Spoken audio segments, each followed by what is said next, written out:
The case of Abril Perez. Abril Perez was born on November 18, 1971, in Monterrey, Mexico. She was the second of 3 children to parents Maria del Sacramento Saganon and Manuel Perez. Raised alongside her older brother Javier and younger sister Ana, the family lived modestly, but provided their children with a good education and motivated them to aspire to a better life. Abril excelled in school, showed a talent for mathematics and entrepreneurial skills, and dreamed of obtaining a high-quality higher education to secure a well-paying job with career advancement opportunities.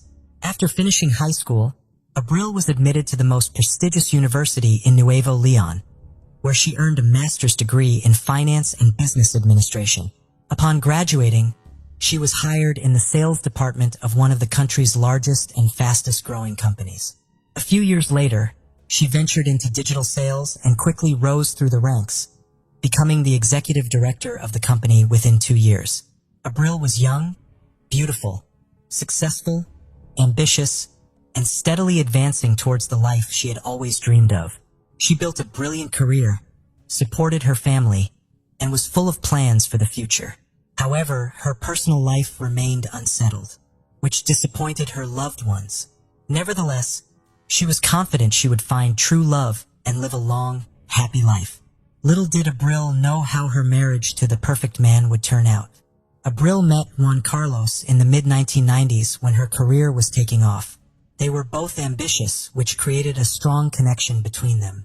He was captivated by her beauty, charm, kindness, and intelligence, while she was drawn to his sharp intellect and determination.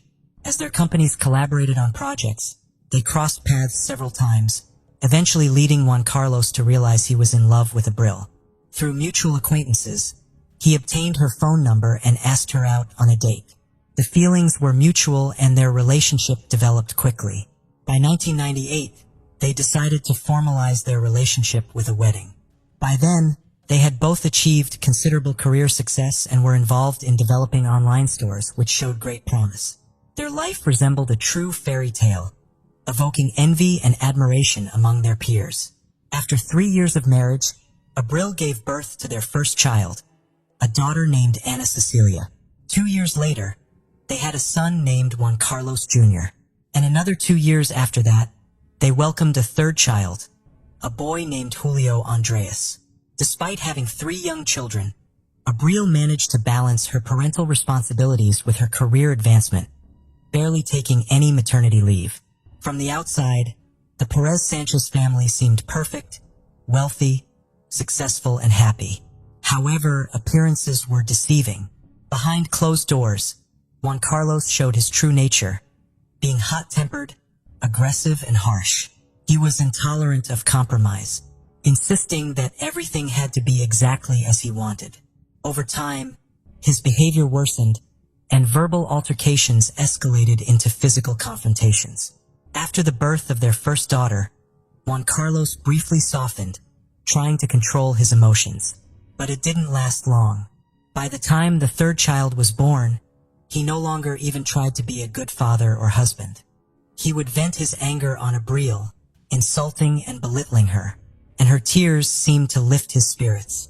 He regularly physically harmed her, often in ways that left no visible marks on her body, so she could hide the bruises under clothing or mask them with makeup. All this was done to protect his flawless reputation and pride himself on being a model family man, loving husband and father. Abril kept silent for years, trying not to tell even her sister and mother about the ongoing nightmare. She earned well and could have raised the children on her own, but her husband was a wealthy and influential man who could easily take the children away from her through the courts. By 2010, the ideal family facade had begun to crumble, and those who once admired them started to suspect that something was terribly wrong behind closed doors. Abril was not just subdued, but deeply distressed, visibly thin, sleeping poorly, and frequently sporting bruises on her face and body that became increasingly difficult to conceal. In public, Juan Carlos maintained a calm and confident demeanor, pretending that nothing was amiss, playing the role of a loving and caring husband, interacting with his wife politely and affectionately. However, at home, he transformed into a monster, making it increasingly dangerous for Abril to be near him. Despite pleas from loved ones to divorce him, Abril stubbornly insisted that everything was fine and that she would handle the problems with her husband herself. In 2014, Juan Carlos's career reached its peak when he became the head of a major trading company, making him one of the most influential people in the field. After this promotion, the family moved to Mexico City, settling in a large house in one of the capital's best neighborhoods. Their children attended an elite private school, and Abril sincerely hoped that the move would positively affect their relationship. Contrary to expectations, the change only made Juan Carlos continue to physically harm and insult his wife, even doing so in front of their children. He began to groundlessly accuse her of infidelity, and whenever she tried to defend herself, he resorted to using his fists. He monitored her phone and emails, forbade her from using social media, and later even hired a private detective to follow her and photograph any men who came near her. Over the next 4 years, Abril tried everything to save her marriage, despite her husband's behavior becoming utterly unbearable. She lived in a never-ending nightmare that outwardly seemed like a happy and successful union, with many even envying her for having a prominent, influential, wealthy, and seemingly caring husband. In 2018, the Sanchez family traveled to Monterrey to celebrate Catholic Christmas with the Perez family. However, Juan Carlos behaved towards his wife as he was accustomed, not shying away from her parents, who were horrified by what they witnessed. At that moment, Abril realized things could not continue this way and informed her husband that she would file for divorce once they returned to Mexico City. Hearing this, Juan Carlos flew into a rage, grabbing her throat and squeezing so tightly that she nearly lost consciousness. Only her mother, Maria del Soro, entering the room and raising the alarm prevented a tragedy. When the family returned to their home in the capital, Abril prepared for divorce, moving from the marital bedroom to a small guest room. However, this did not save her from her tyrannical husband.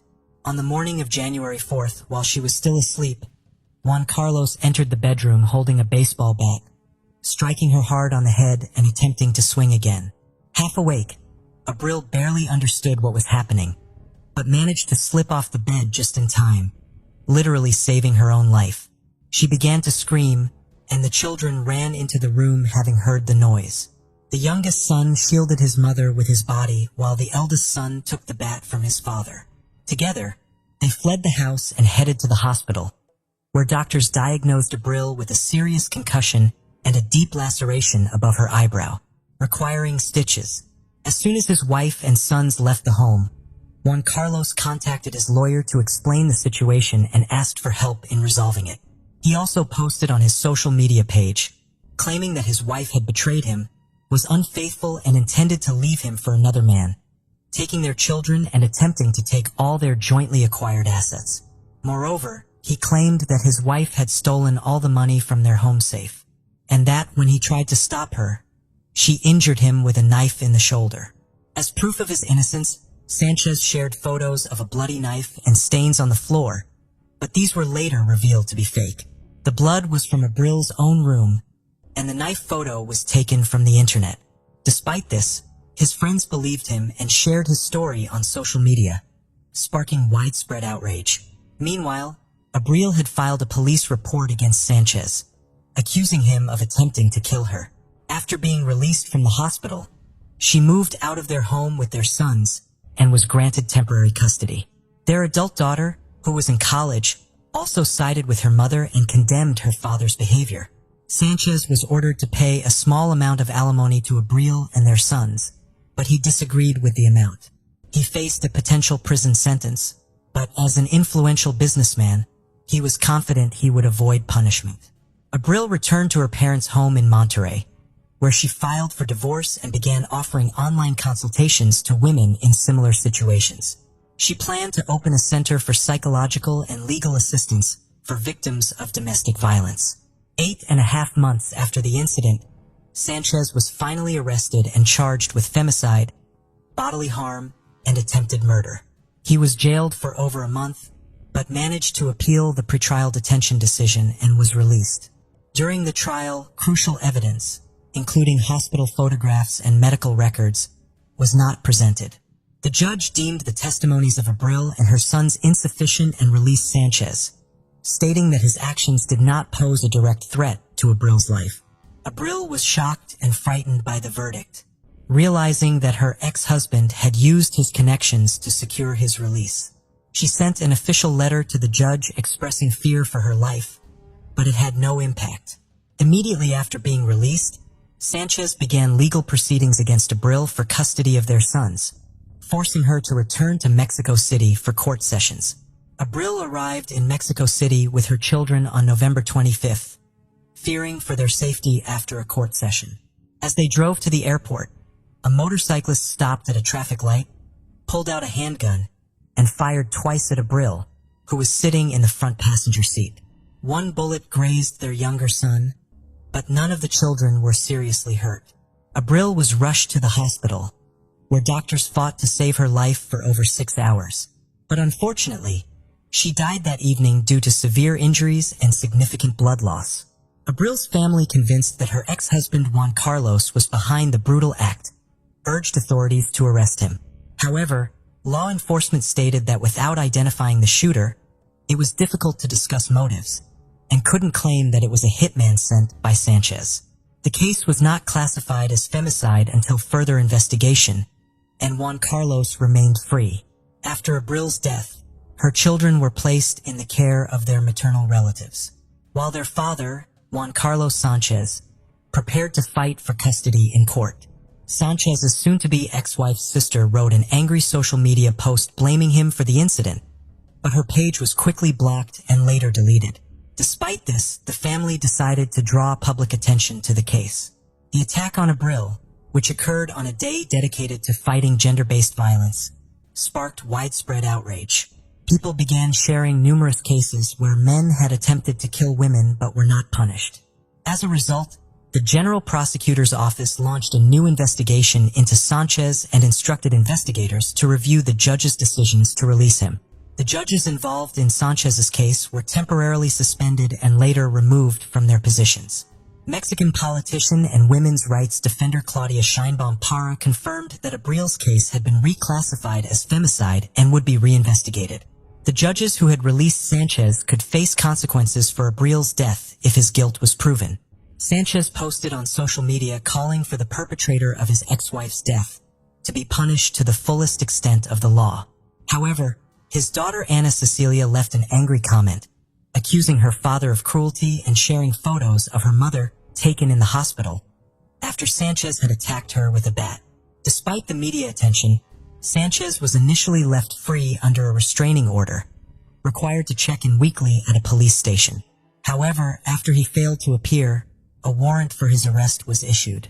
He used his resources and connections to flee the country and enter the United States. Mexican authorities contacted Interpol, reporting Sanchez as a fugitive accused of a serious crime, and he was declared wanted worldwide. An investigation was launched to find the hitman who killed Abril. Street camera footage revealed 2 cars following her vehicle as she left the courthouse with her children and lawyer. The motorcyclist who committed the crime was not alone, but received instructions from individuals in the cars. It took investigators several months to identify some of the participants, and 2 suspects were finally arrested on March 5, 2020. Surprisingly, they did not resist arrest and began cooperating with authorities, hoping to reduce their sentences. It was confirmed that Sanchez was the mastermind behind the crime, having paid a substantial sum to 7 individuals involved in the act. The first to be caught were the driver of one of the chase cars and the motorcyclist who fired the fatal shots.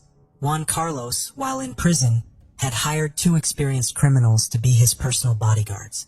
After they were released, he rehired them to find people to kill Abril, promising each a large sum of money if they succeeded. Once he had assembled a team, Juan Carlos paid them the promised money and gave them detailed instructions about Abril's route and vehicle. The toughest part was luring Abril to Mexico City, which he achieved by threatening to take her children if she didn't appear in court. Abril showed up in court as planned, but intended to return to Monterrey the same day. Juan Carlos knew this through his connections, but it wasn't until the end of October 2020 that 3 more people involved in the conspiracy were arrested on suspicion of drug distribution. It was later discovered that they were involved in Abril's murder. All the arrested individuals were part of Juan Maldonado's gang, known as Juan Balto, which had protected Sanchez while he was in prison. Maldonado agreed to help kill Abril in exchange for a large reward. He was arrested in November 2020 and began cooperating, confirming that Juan Carlos had hired people to kill Abril. With this new evidence, it was clear that Sanchez was both the client and organizer of the crime. His previous assault on Abril with a bat was reclassified as an attempted murder, leading the court to issue an arrest warrant for him on charges of femicide. By spring 2021, all the participants in the crime had been caught, except for Sanchez, who remained at large. The weapon used in the murder was also found. In total, 9 people from the same criminal group were detained, 7 of whom were directly involved in chasing and shooting Abril. 5 years after Abril's death, Sanchez, the mastermind of the crime, is still on the run, and his whereabouts remain unknown. The person who pulled the trigger was sentenced to 52 years in prison, while 2 others involved in the crime received 50-year sentences each. The other participants are still under investigation, and their fate has yet to be decided. Today's case takes us to Setagaya, Tokyo. Setagaya is a serene suburban-style residential community. It is located not far from central Tokyo. It is made up of cultural amenities like art museums, libraries, and many parks. Setagaya is also renowned for having a large number of upscale residential areas.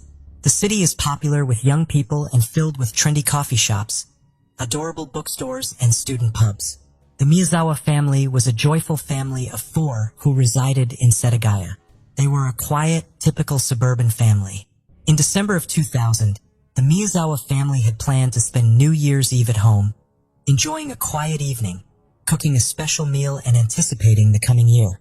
Mikio, the father and the head of the family, was a 44-year-old businessman who worked in corporate identity development for Interbrand, a London-based international media and marketing company with branches in 19 cities around the world.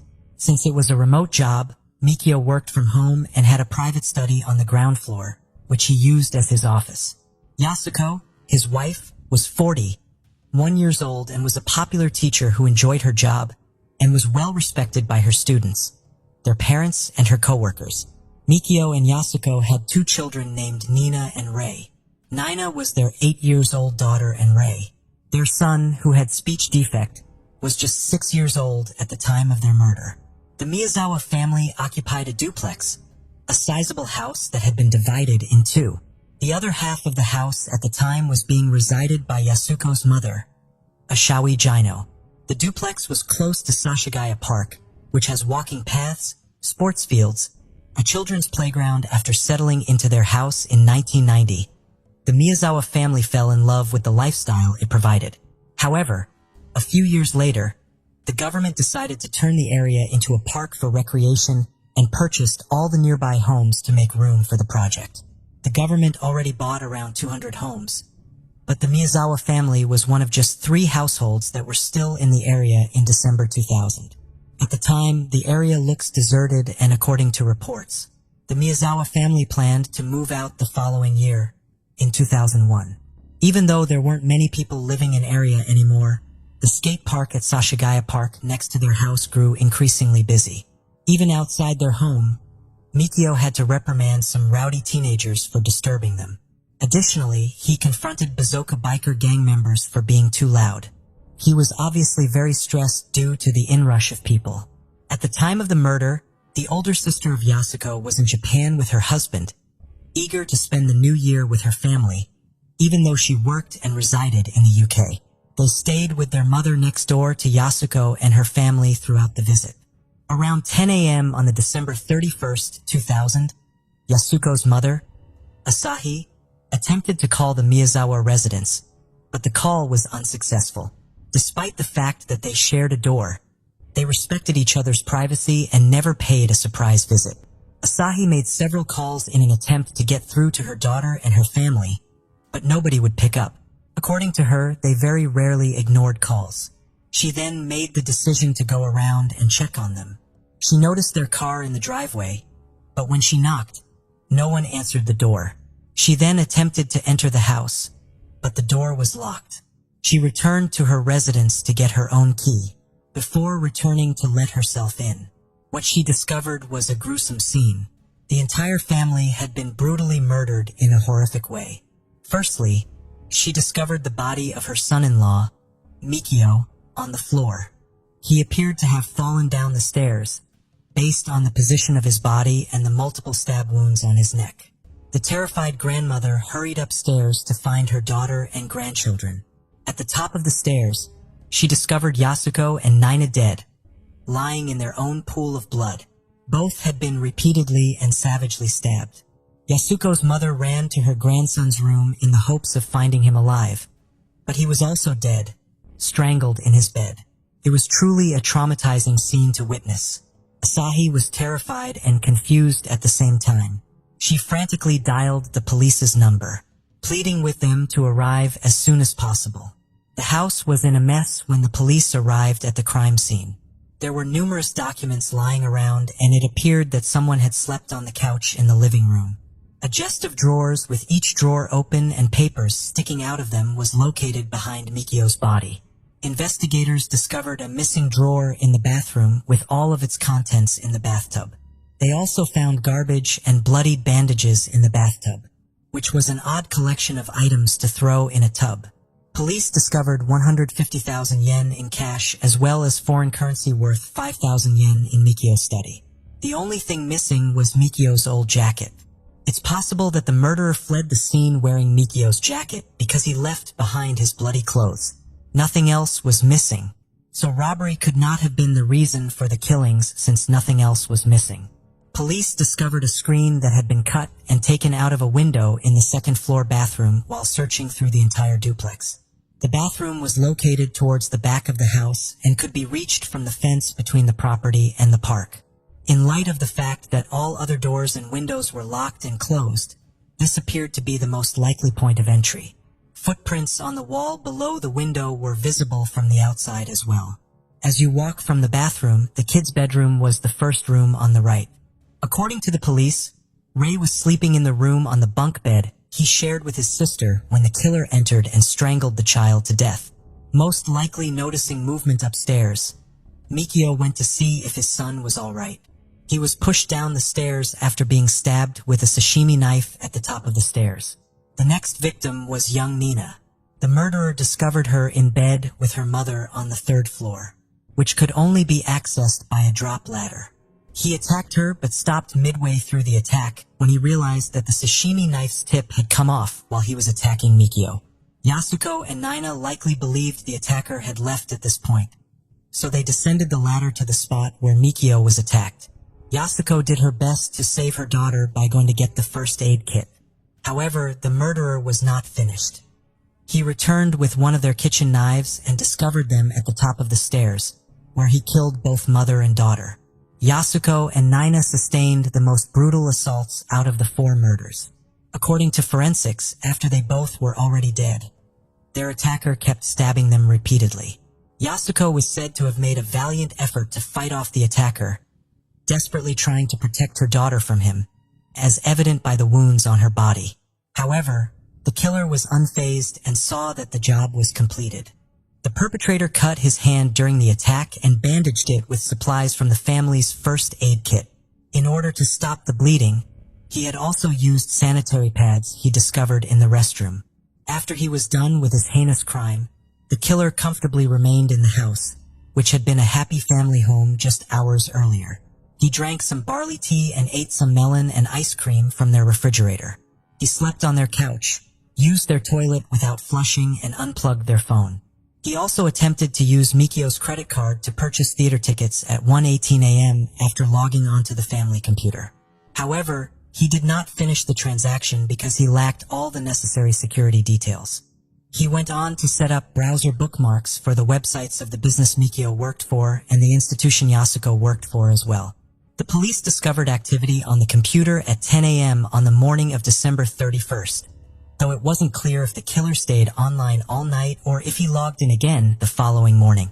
Police believed they could not rule out the possibility that Ashi accidentally touched the computer when she entered the house at 10:55 a.m. Chances are, If it wasn't her, then the murderer had already left before she arrived. The murder weapon, the sashimi knife, and the kitchen knife were both left on the kitchen table before the killer left.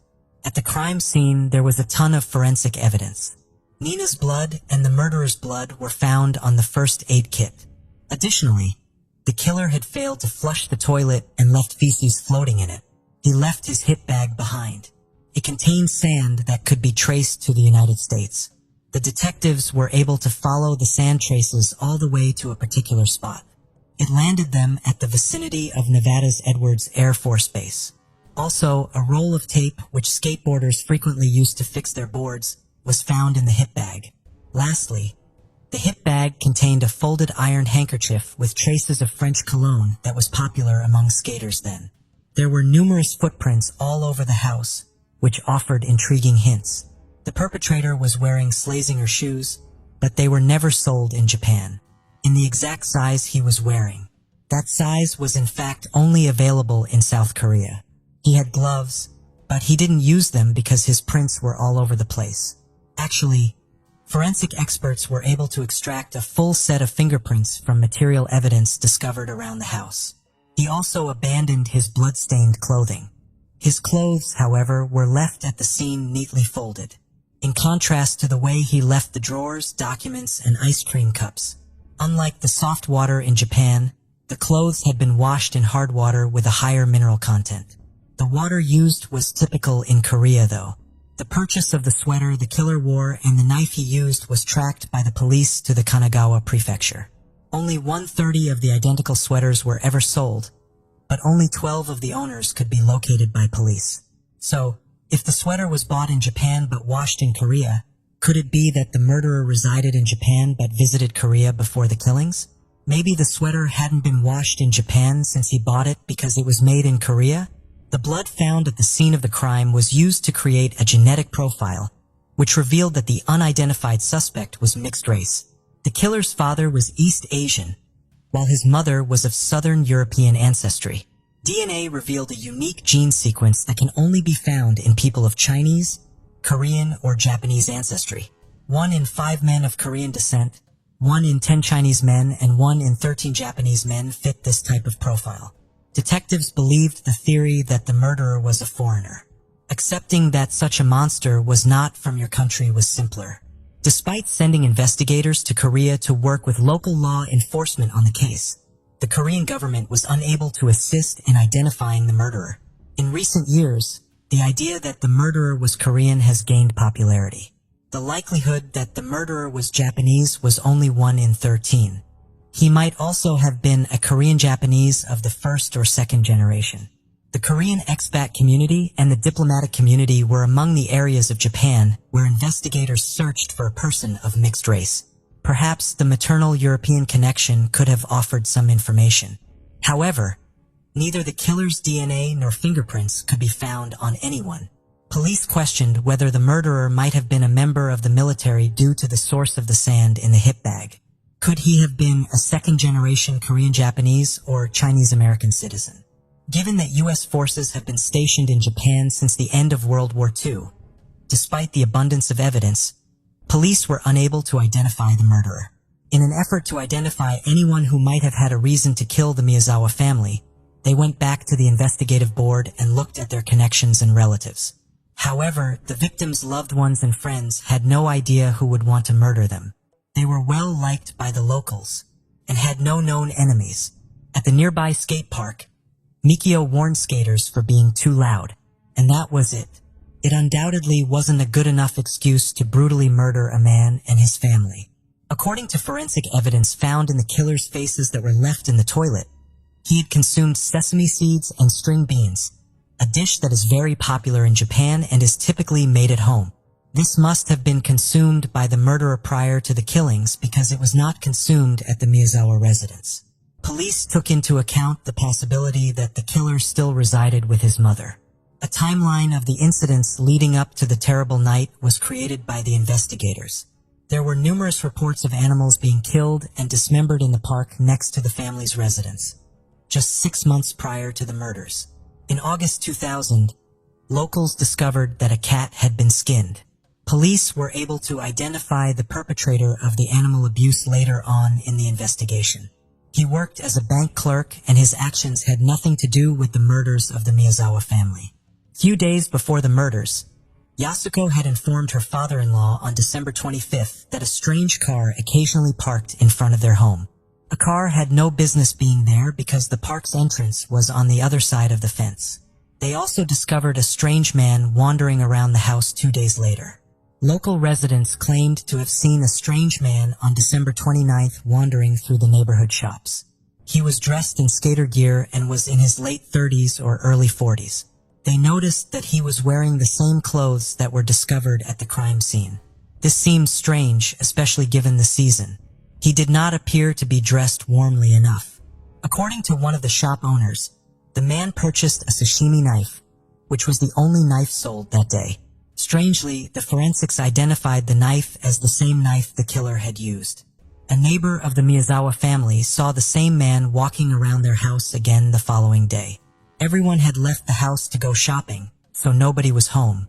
The witness described the unknown person in detail, telling police that he was wearing a gray wool hat with a black stripe. He was wearing gloves, a long-sleeve t-shirt, a hip bag, a colorful scarf, a black Uniqlo jacket, and white Slazenger shoes. After the killings, the majority of these items were discovered in the Miyazawa residence. On the evening of December 30th, Yasuko called her mother at 7 o'clock to let her know that they had just returned home.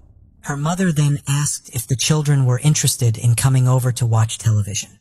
Nina, the older child, loved the idea, while Riai preferred to stay at home. Nina spent a few hours with her grandmother next door before leaving between 9 and 9:30 p.m. to go to bed. The family computer was used for the last known activity in the Miyazawa residence at 10:38 p.m. Mikio opened a work email that was password protected. He is the only person who is likely to have known the password to open the email. A neighbor overheard a fight inside the Miyazawa's house at 11 o'clock while he was taking a stroll in the park. It sounded more like a husband and wife arguing than like a physical altercation. A loud thud was heard in the other half of the building next door. Around 11:30 p.m. by Asahi and Yasuko's sister, they were both watching television while still awake.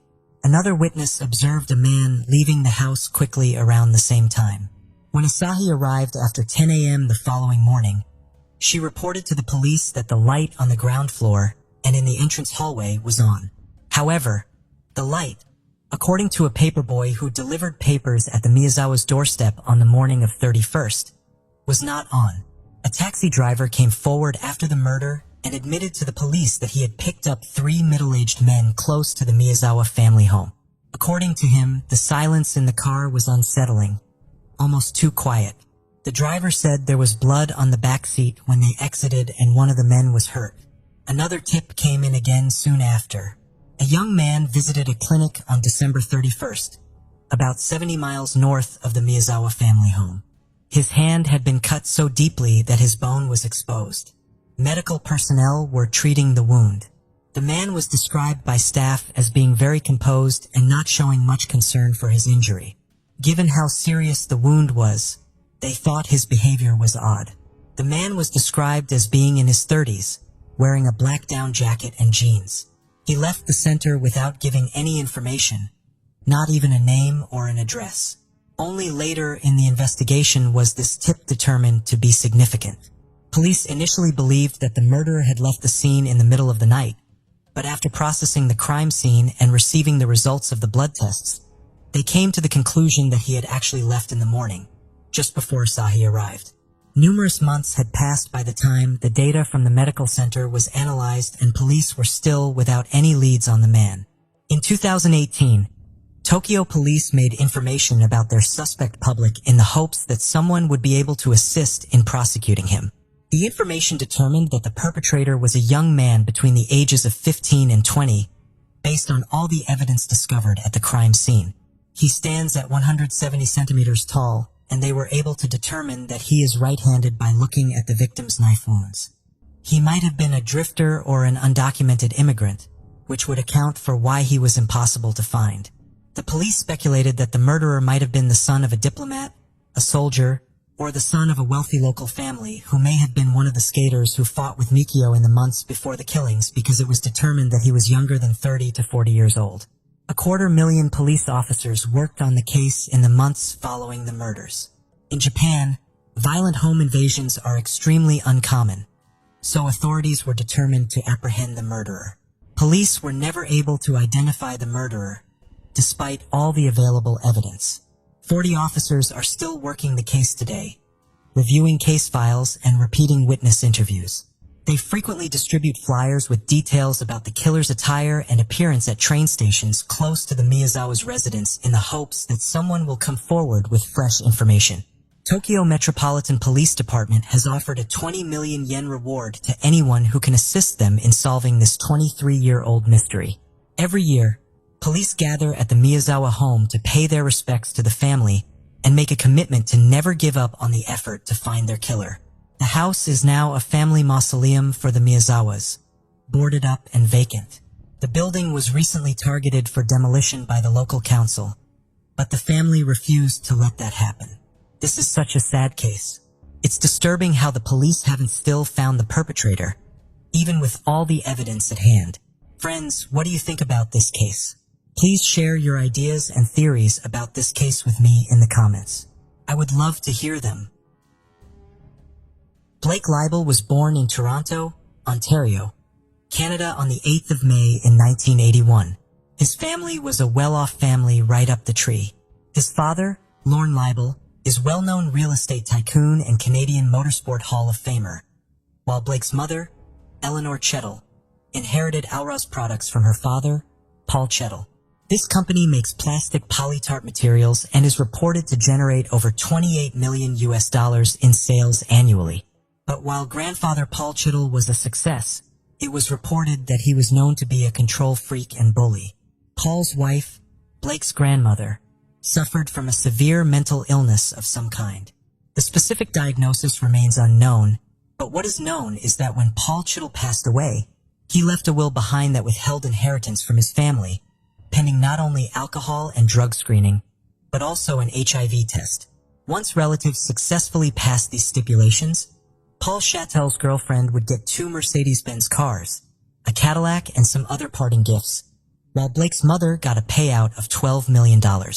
Oddly enough, Blake's brother Cody Leibel was cut out of the will, with Paul Chettel stating that it wasn't out of lack of love, but rather that he knew Cody's father would adequately provide for him.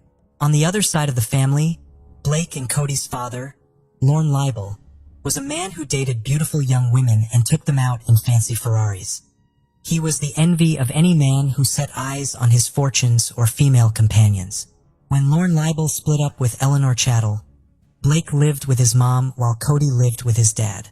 It was during this time that Blake and his father reportedly became distant and estranged, as Blake felt that Lorne wasn't providing enough for him financially. Even so, the Leibel family was, by all accounts, a highly successful one. Even Blake's grandfather Stanley Leibel was a well-known sailor who competed in the 1968 Summer Olympics and then later developed hundreds of homes across Toronto. Even Blake's aunt, Terry Leibel, is a Canadian journalist who served as a host for CBC's Olympic coverage during the 1996, 2002, 2004, and 2006 games. Blake and his brother Cody Leibel were destined for success right from the very start. Or at least they certainly had the financial environment around them to allow them to succeed at whatever they put their minds to. As a matter of fact, when Cody Leibel moved to California, he certainly left his mark of success on the world. He even sold his 5,500 square foot home in Beverly Crest for almost $18 million in 2017. The buyer was reportedly Katy Perry. Then later on the same year, Cody bought Reba McEntire's house for a reported $25 million, crowning him the youngest homeowner in Beverly Park history. This move made him neighbors with big names like Sylvester Stallone, Mark Wahlberg, Denzel Washington, and even Eddie Murphy.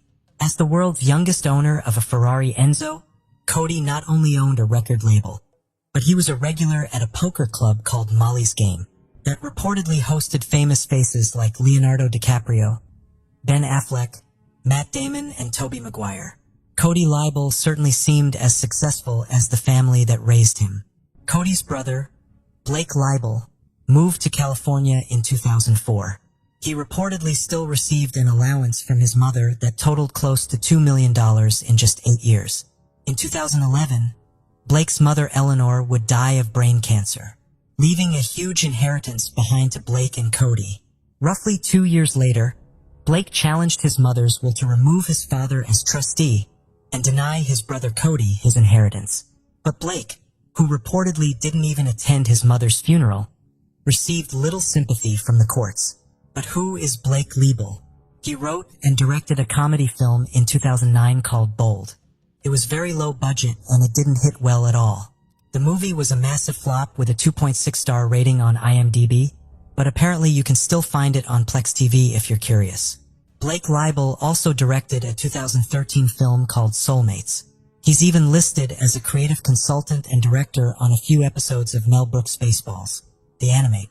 In 2010, Blake published a graphic novel called Syndrome. The novel was about a man named Dr. Chettle, who happens to share the same name as Blake's own mother. In the novel, Dr. Chettle studies serial killers. He also goes as far as to recruit a town full of actors and then set up a fake Truman Show-style scenario. Next, he fakes the execution of a serial killer before wiping his mind and allowing the memoryless man to run free in the fake town, so Chettle can monitor his actions. The doctor's goal in the book is to cure serial killers. Chettel's character can be quoted saying that evil is not some mysterious force. Evil is a syndrome. Co-author of the book, Ryan Roberts, stated that Blake told him that he had done a lot of research on serial killers. Ryan also recalled how Leibel jerked his hands upward when showing how a victim could be flipped upside down in order to drain them of fluid. In hindsight, Ryan Roberts said he'll never forget that. While Blake didn't actually write or illustrate the final edition of Syndrome, he was credited as creator of the book, and he wrote an introduction at the start of the novel, asking the question, if you loved hurting things, what would you do? Syndrome, Blake's biggest success, and it ended up with him giving away stacks of the graphic novels for free at Comic-Con in San Diego. A producer said Blake wanted to be a respected comic book artist, and he used his cash to try and buy that image. He tried hard to come across as cool and edgy, but it was clear to everyone that Blake Leibel had some serious mental issues that he needed to address. His mental state had begun to deteriorate, and he was spiraling into a dark abyss. Those close to him had started to recognize the signs, but none could foresee the depths to which Blake would ultimately sink until it was beyond anyone's reach to save him. Blake Leibel had quite the romantic life. In 2006, Blake met a Californian model named Amanda Braun. Amanda was previously in a relationship with Andrew Alchek, who died in prison following convictions for crimes committed as a crooked hedge fund manager. After 5 years of dating, Blake and Amanda finally tied the knot in 2011. Not long after the wedding, Amanda Braun Leibel gave birth to a son. While the couple appeared to live comfortably in their Beverly Hills mansion, Blake continued to cash in and spend his checks pretty much as quickly as he received them. He reportedly smoked weed constantly and came up with various plans for success, but none of his ideas proved fruitful. During this time, one of Leibel's friends said Blake was developing a dark obsession with brutal violence. It was like Blake was becoming a different person. He was distant and paranoid. Then in the summer of 2015, Blake left Amanda while she was pregnant with their second child. This was reportedly due to his pot-smoking habit consuming his life. But I'd say there was more than a marijuana issue brewing. Blake began isolating from almost everyone as he sank deeper into a world filled with gore, violence, and darkness.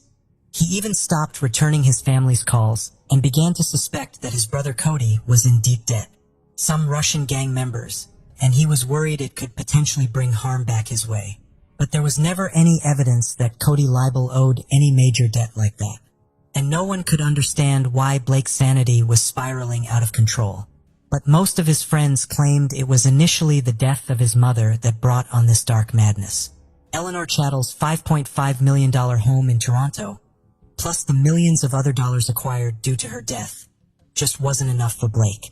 He was broke, and when he failed to have his mother's will overturned in 2013, he turned to his father to help him pay for his mounting credit card debts. Then Blake was sued by his lawyers for non-payment in the unsuccessful case of Eleanor Chettle's will. After Blake split up with Amanda, he began pitching another original script called Psychopump. It was about a caped vigilante that cuts off the heads of villains and then uploads his antics to YouTube. But reviewers of the script stated that it was terrible in every way possible. There wasn't one thing about Blake Leibel's new project that anyone liked. It was likened to a bad rip-off version of Batman, where Batman is violent, psychotic, stupid, sadistic, and highly unlikable. Psychopomp was nothing more than a gratuitously violent film, devoid of any imaginative flair. However, there were whispers that Hilary Shore, a producer involved in Children of Men, had expressed interest in the Psychopomp screenplay. Yet, this supposed development never materialized. While married to a pregnant Amanda Braun, Blake had started seeing Iana Kashin, a stunning 30-year-old Ukrainian former attorney from Kiev. In no time, Blake got her pregnant too, and for a while they seemed happy and healthy, as Blake pulled Iana into his fantasy world of Hollywood hot pink. All the while, his mental decline was picking up speed at a volatile pace. In May of 2016, Iana gave birth to a baby girl named Diana, and to outside observers, the new family appeared to be doing well.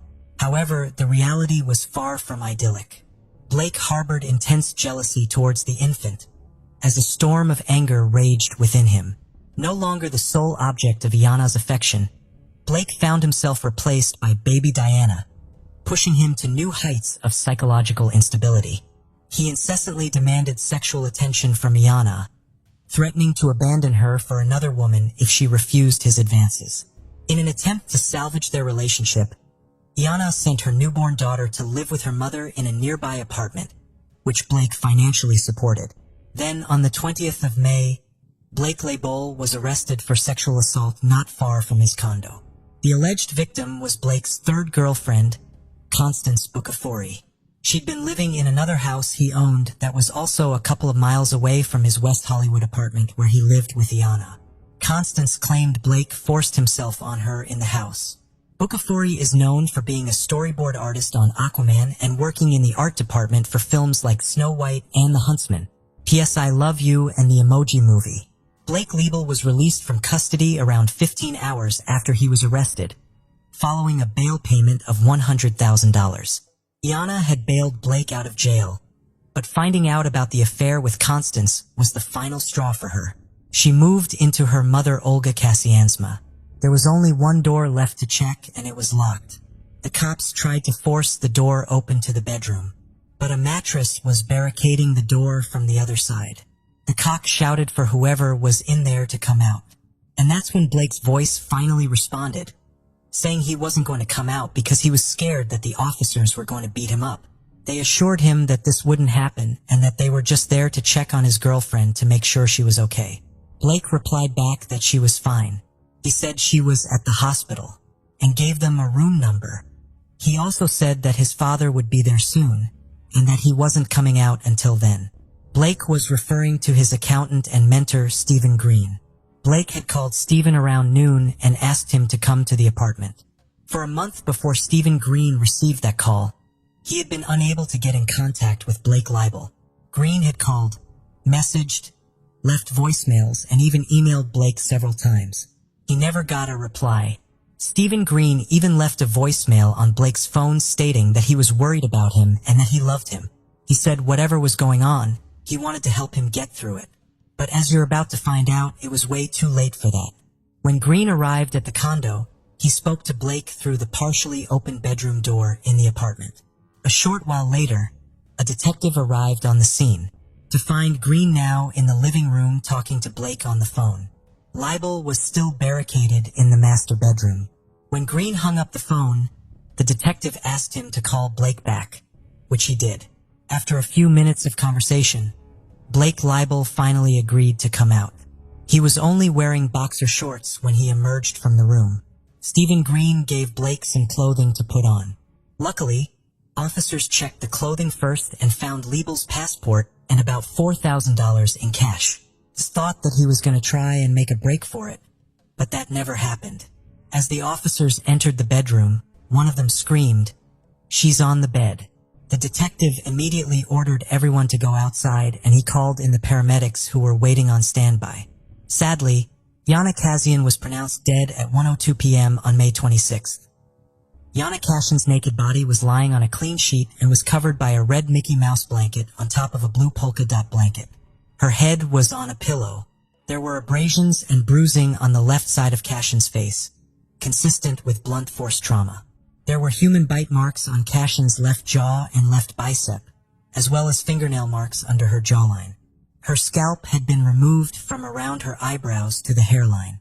On the back of her head, a large portion of skin on the right side of her face had also been removed. The skull bone was visible. There were cuts across her lower forehead, below the eyebrows. There was also a cut on the right side of her face, from her cheek to her jawline, and another on the left side of her face, toward where the ear should have been, but it was missing.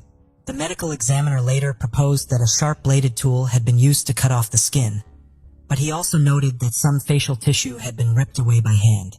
Considering the extensive damage to Jana's face and skull, combined with the challenging nature of both cutting and tearing the tissue, the doctor believed that inflicting these injuries would have been a lengthy process.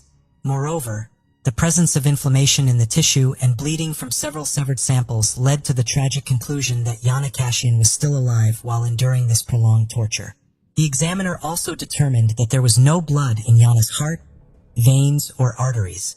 Half of Yana's blood supply was missing. This is highly unusual, even considering the weight of her injuries. Gravity wouldn't have been enough to drain that much blood from her body. Her heart would have had to have been pumping the entire time. It was the medical examiner's opinion that Blake may have drained Yana's blood by placing her in the bathtub with her head lower than her feet and then running water over her head, which could have increased the blood flow and potentially interfere with clotting. Due to the presence of foam in her nostrils, the doctor concluded that Yana was probably submerged in water for at least 30 minutes. Her body was then washed and placed on the clean sheet. Her cause of death was ruled as exsanguination, which is the draining of blood.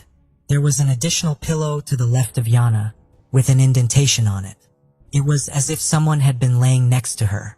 There were dried blood stains on the mattress beneath the sheet she lay upon. The investigation uncovered the extent of the violence that had occurred throughout Blake Leibel's condo. According to court documents, blood stains and pieces of human flesh were discovered behind the bed. Blood was also splattered on the wall near Jana's body. A fragment of an eyebrow was found on the floor beside the bed. In addition to the mattress Jana was lying on, blood stains were present on another mattress from a second bed in the room, as well as on a side table and in various other areas of the bedroom. The mattress that had been used to obstruct the door belonged to the second bed. Clump of hair and a blood-stained razor were found in the trash can. When cops entered the bathroom of the master bedroom, warm water was running in the bathtub. Blood stains and hair could be seen in the tub. A green paring knife with blood on it was found in the top drawer in the bathroom. The oval shape of the bloodstains found on the headboard of the bed and the guest bedroom were consistent with having been made via the top of Yana's scalped head. There was blood on 2 towels, a pillowcase, the floor, and the base of the drapes in the guest bedroom. The drain in the tub of the guest bathroom also tested positive for blood. The same drain contained some freshly cut hair. Chemical testing also confirmed the presence of blood that someone had tried to clean up in areas of the dining room, the hallway, the guest bathroom, and both of the bedrooms. The kitchen garbage disposal also tested positive for blood. Then more evidence was found in the dumpster. Inside trash bags that had been thrown down the garbage chute, mere feet from Blake's condo door. Investigators found blood-stained bedding, towels, clothing, bath mats, placemats, a bed skirt with bloody handprints, human tissue, including some pieces with hair that appeared to be scalp, and the missing ear. Samples taken from Blake's hand and fingernails also contained Yana's DNA. Yana's hands showed signs of injury consistent with self-defense. The marks and bruises seen on Blake's face when arrested were most likely inflicted by Yana fighting for her life. The LA coroner concluded that she was kept alive for around 8 hours. He said he'd never seen injuries like that, and he likened them to wartime injuries. Blake Leibel was arrested and charged with the torture and murder of Yana Kassian. It was later discovered that he used her phone to order food to the apartment via Postmates twice during the time Yana was missing.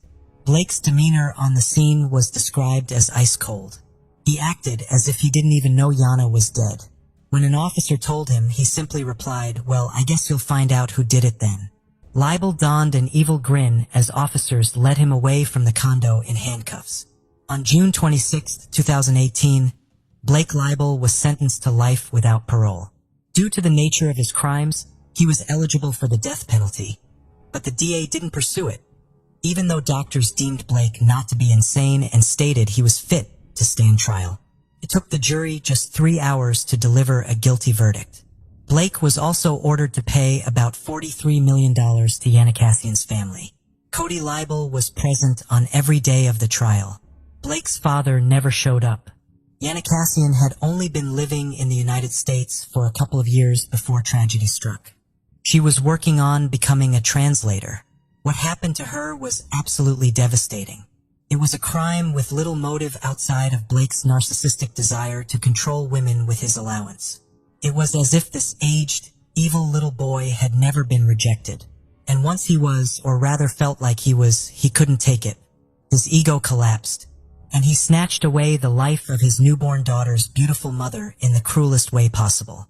Blake Leibel will rot in prison where he belongs, alone with no one, nothing, and no future that will lead to any shedding of light in his direction. This case started on a freezing Saturday night in December 1991 in Austin, Texas. Two 17-year-old girls named Eliza Thomas and Jennifer Harbison were co-workers at the I Can't Believe It's yogurt store at the North Cross Mall. It was almost 11 o'clock at night and their shift was about to end. A little bit after 10 o'clock, Jennifer's sister, 15-year-old Sarah Harbison, and her friend 13-year-old Amy Ayers were hanging around the store. They were waiting for the girls' shift to end since the four of them were going to a slumber party together that night. To avoid being late to the party, Sarah and Amy entered the store to assist Eliza and Jennifer close up in time. However, when the clock struck 12 o'clock, Officer Troy Gay of the Austin Police Department was on patrol that evening when he saw smoke coming from the yogurt store. Firefighters quickly arrived on the scene after the officer called in. They soon discovered a horrifying scene while putting out the fire. In the store, the lifeless bodies of Jennifer, Sarah, Amy, and Eliza were strewn across the floor. It was obvious that they had been ruthlessly murdered. The teenagers were all bound and gagged in their own clothes while completely naked. Jennifer, Sarah, and Eliza were found in the rear of the back room, huddled into one corner while Amy's body was recovered in the middle of the back room. Sarah and Eliza were piled on top of one another and Jennifer was lying nearby. The girls' legs were wide open and one of them had an ice cream scoop tucked in between it. The killer or killers had gathered napkins and other combustible materials from about the shop, doused the victims with lighter fluid, and then set the place on fire before escaping, leaving their bodies almost completely burnt beyond recognition. Their autopsy results revealed that they had all been shot execution style in the back of the heads. Additionally, 2 or more of the girls had experienced sexual assault. Authorities also disclosed to the media that 2 firearms had been used in the killings, raising the possibility of at least 2 killers. Police investigators and the management of the yogurt shop determined that $540 or so was taken from the shop. It was unclear if the girls had been targeted particularly because someone knew they would be alone inside the store that night, or if the intended purpose had been a robbery and the culprit had then recognized a chance to take advantage of them. Lead Detective John Jones and his partner, Mike Huckabee, launched an immediate investigation into the case. There were several problems with the investigation right away. First of all, the firefighters who responded to the crime scene did their jobs, but ultimately washed away important forensic evidence in the process. Furthermore, the city of Austin had only 1 fingerprint unit at the beginning of the 1990s, which lacked forensic expertise. Additionally, there was only 1 homicide investigator working the shift the night of the murders due to the limited number of the city's homicide squad. Despite the police department's shortcomings, Detectives Jones and Huckabee had quite a large number of suspects. The police station's phones were ringing nonstop as tips poured in. When faced with 342 suspects and scores of fake confessions, the investigators became overwhelmed. The investigators started by looking into possible local serial killers. due to the graphic nature of the crime and the staging of the teenagers' bodies. This led them to Kenneth Allen McDuff. Kenneth Allen McDuff was a Texas serial killer who was thought to have committed at least 14 murders. On August 6, 1966, he was found guilty of killing 3 teenagers named Robert Brand, Mark Dunman, and Edna Louise Sullivan. These killings were known as the Broomstick Murders, because Edna's neck was broken like a broomstick after she had been sexually abused numerous times. For his crimes, Kenneth Allen McDuff was given a death sentence, but in 1972, the U.S. Supreme Court decided to end the death penalty in a 5-4 ruling, and his sentence was altered to life in prison with the chance of parole. He was granted parole in 1989 as a result of prison overpopulation. It is believed that Kenneth Allen McDuff further committed numerous killings upon his parole, including the 1992 slaying of Melissa and Northrup, a 22-year-old Texan. After many years of eluding authorities, McDuff was ultimately apprehended and put on death row. On November 17, 1998, the day before he was put to death, he admitted to killing the 4 teenagers at the yogurt store. He was foolish if he believed that making this last-minute confession would save his life. That day, as planned, he was put to death. Detectives looked into McDuff's confession, but disregarded him when fingerprints and hair taken from the yogurt store could not be used to identify him as the killer. About 8 days after the brutal killing of the girls, investigators received a tip to look into a teenager named Maurice Pierce. Maurice Pierce was a 16-year-old boy who was spotted with a gun that night at the North Cross Mall, where Sarah and Amy were hanging out before going to the yogurt store. The weapon was a handgun with a .22 caliber, the same caliber as one of the weapons used to kill the girls. However, nothing came out from the lead when Detectives Jones and Huckabee questioned Pierce, along with his 3 friends who accompanied him to the mall. Ballistics analysis of Maurice Pierce's gun revealed that it did not match the murder weapon. Additionally, just like with McDuff, none of the 4 suspects were identified by the fingerprints and hair samples taken from the crime site. The detectives eventually moved on from this. The case was given to new detectives after years went by without any arrests. Then in 1999, Forrest Wellborn Michael Scott, Robert Springsteen, and Maurice Pierce, the 4 earlier suspects now in their 20s, were apprehended for the killings at the yogurt store. These were the same suspects who had been questioned 8 days prior to the girls' deaths and had been let go due to a lack of evidence. Michael Scott, one of the suspects, admitted to the murders. He wasn't alone, though. Robert Springsteen also admitted to killing the girls and raping one of them. The police were sure they had their killers after these confessions. According to the theory, the 4 boys had intended to rob the yogurt shop. Forrest Wellborn waited outside and kept watch as Michael Scott, Robert Springsteen, and Maurice Pierce entered the store. The theft went horribly wrong, though, and all of the females were killed. The allegations against Wellborn were dropped after the authorities made 2 attempts to indict him for the killings, but were unable to do so due to a lack of evidence connecting him to the crime.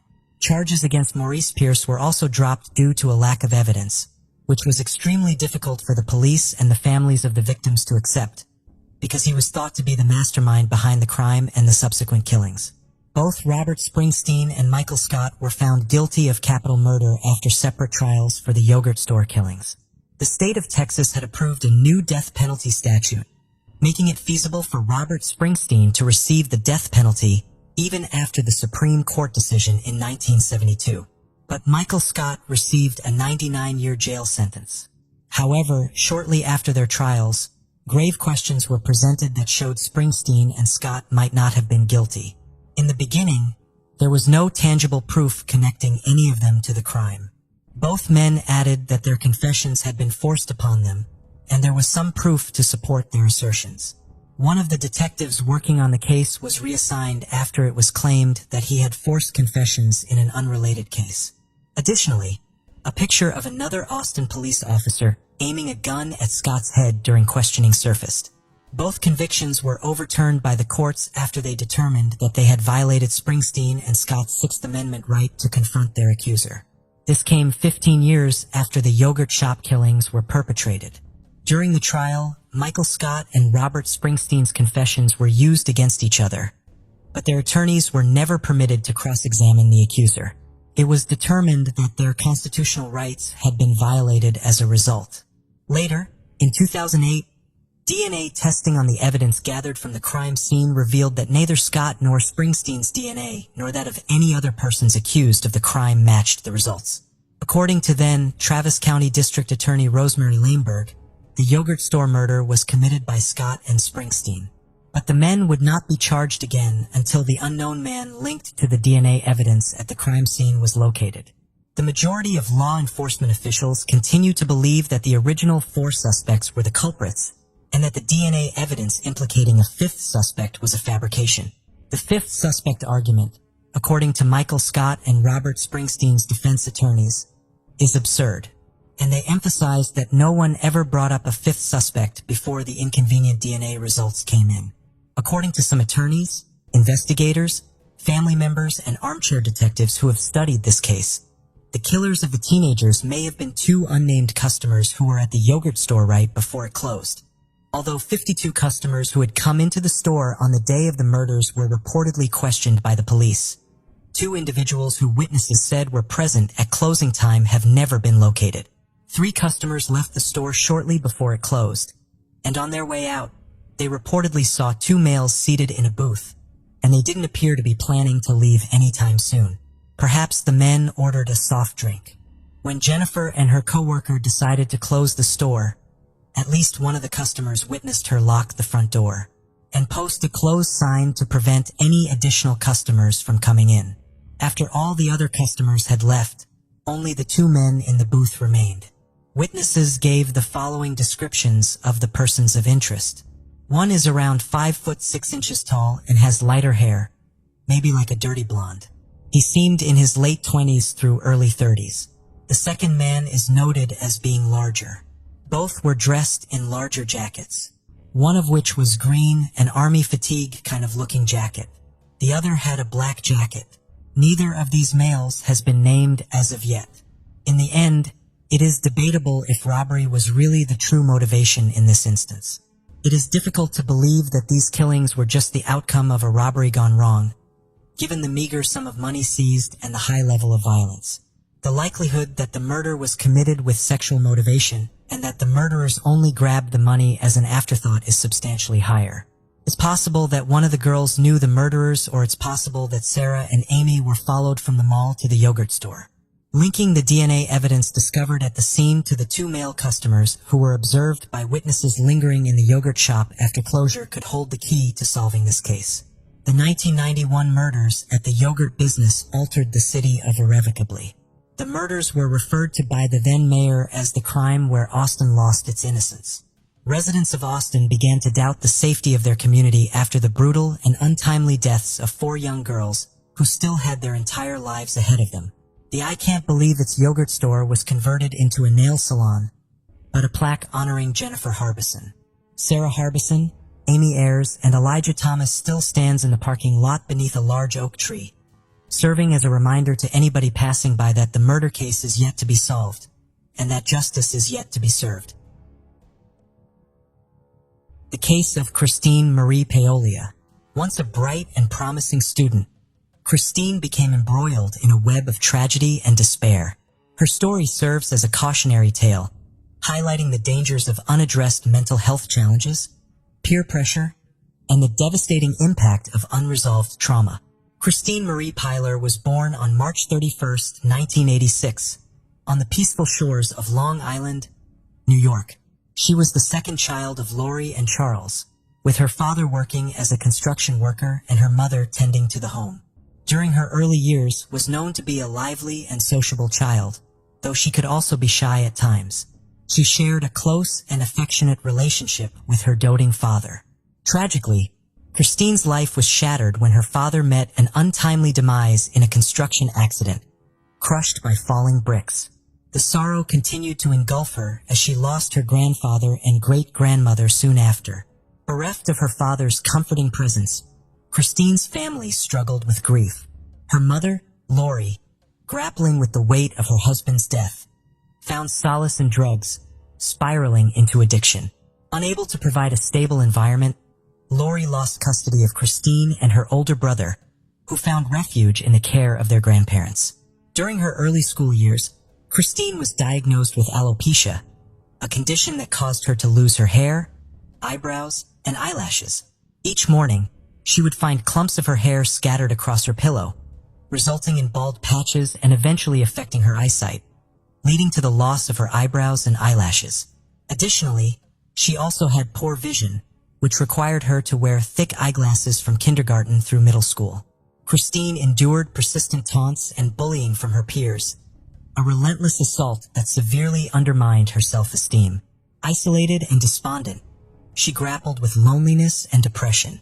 Deprived of the companionship of friends to share her trials and triumphs, her classmates struggled to understand the cause of her thinning hair, leading to persistent teasing and mocking. Despite her attempts to conceal the loss with wigs, often described as bulky and reminiscent of Halloween costumes, she found no respite from the ridicule, further adding to her distress. Her drawn-on eyebrows also drew attention, fueling the mockery she faced, even with the wigs. Her torment persisted, escalating to the point where other children would brazenly remove them. Each morning brought a sense of dread, as Christine faced the uncertainty of which classmate would inflict pain upon her that day, deepening her anguish and resentment towards school. After reuniting with her mother, who had overcome her addiction and remarried, Christine and her family left Long Island behind and relocated to Clear Lake City, Texas, a suburb of Houston. This new environment offered a fresh start for Christine and her siblings. Living in a predominantly upper-middle-class neighborhood and enrolling in Clear Lake High School, Christine prepared herself for the possibility of continued bullying, but fate had other plans. In a turn of events, Christine crossed paths with Rachel Carudis and Tiffany Rowell, two popular girls who welcomed her with open arms and extended their friendship to her. Embracing this opportunity, they took Christine under their wing and initiated a remarkable transformation. With their guidance, Christine underwent a physical makeover, learning how to dress and apply makeup while also acquiring more stylish wigs. This outward change mirrored a profound inner shift as Christine blossomed into a more confident, outgoing, and content individual. With Rachel and Tiffany by her side, Christine effortlessly became part of the social scene at her high school, where she was embraced and admired by her classmates. Her transformed demeanor, brimming with confidence and charm, led to her being crowned Miss Irresistible in 2003, marking a poignant milestone in her journey of self-exploration and personal growth. Rachel and Tiffany exemplified social grace, effortlessly navigating popularity while remaining genuinely kind and inclusive. Rachel, with her flowing locks and captivating smile, exuded intelligence and charisma, considering a future in the United States Air Force alongside her passion for art and childcare. Tiffany, adorned with her radiant smile and boundless generosity, harbored dreams of a career in social work, complemented by her talents as an actress and her vast circle of friends, including her closest confidant, Rachel.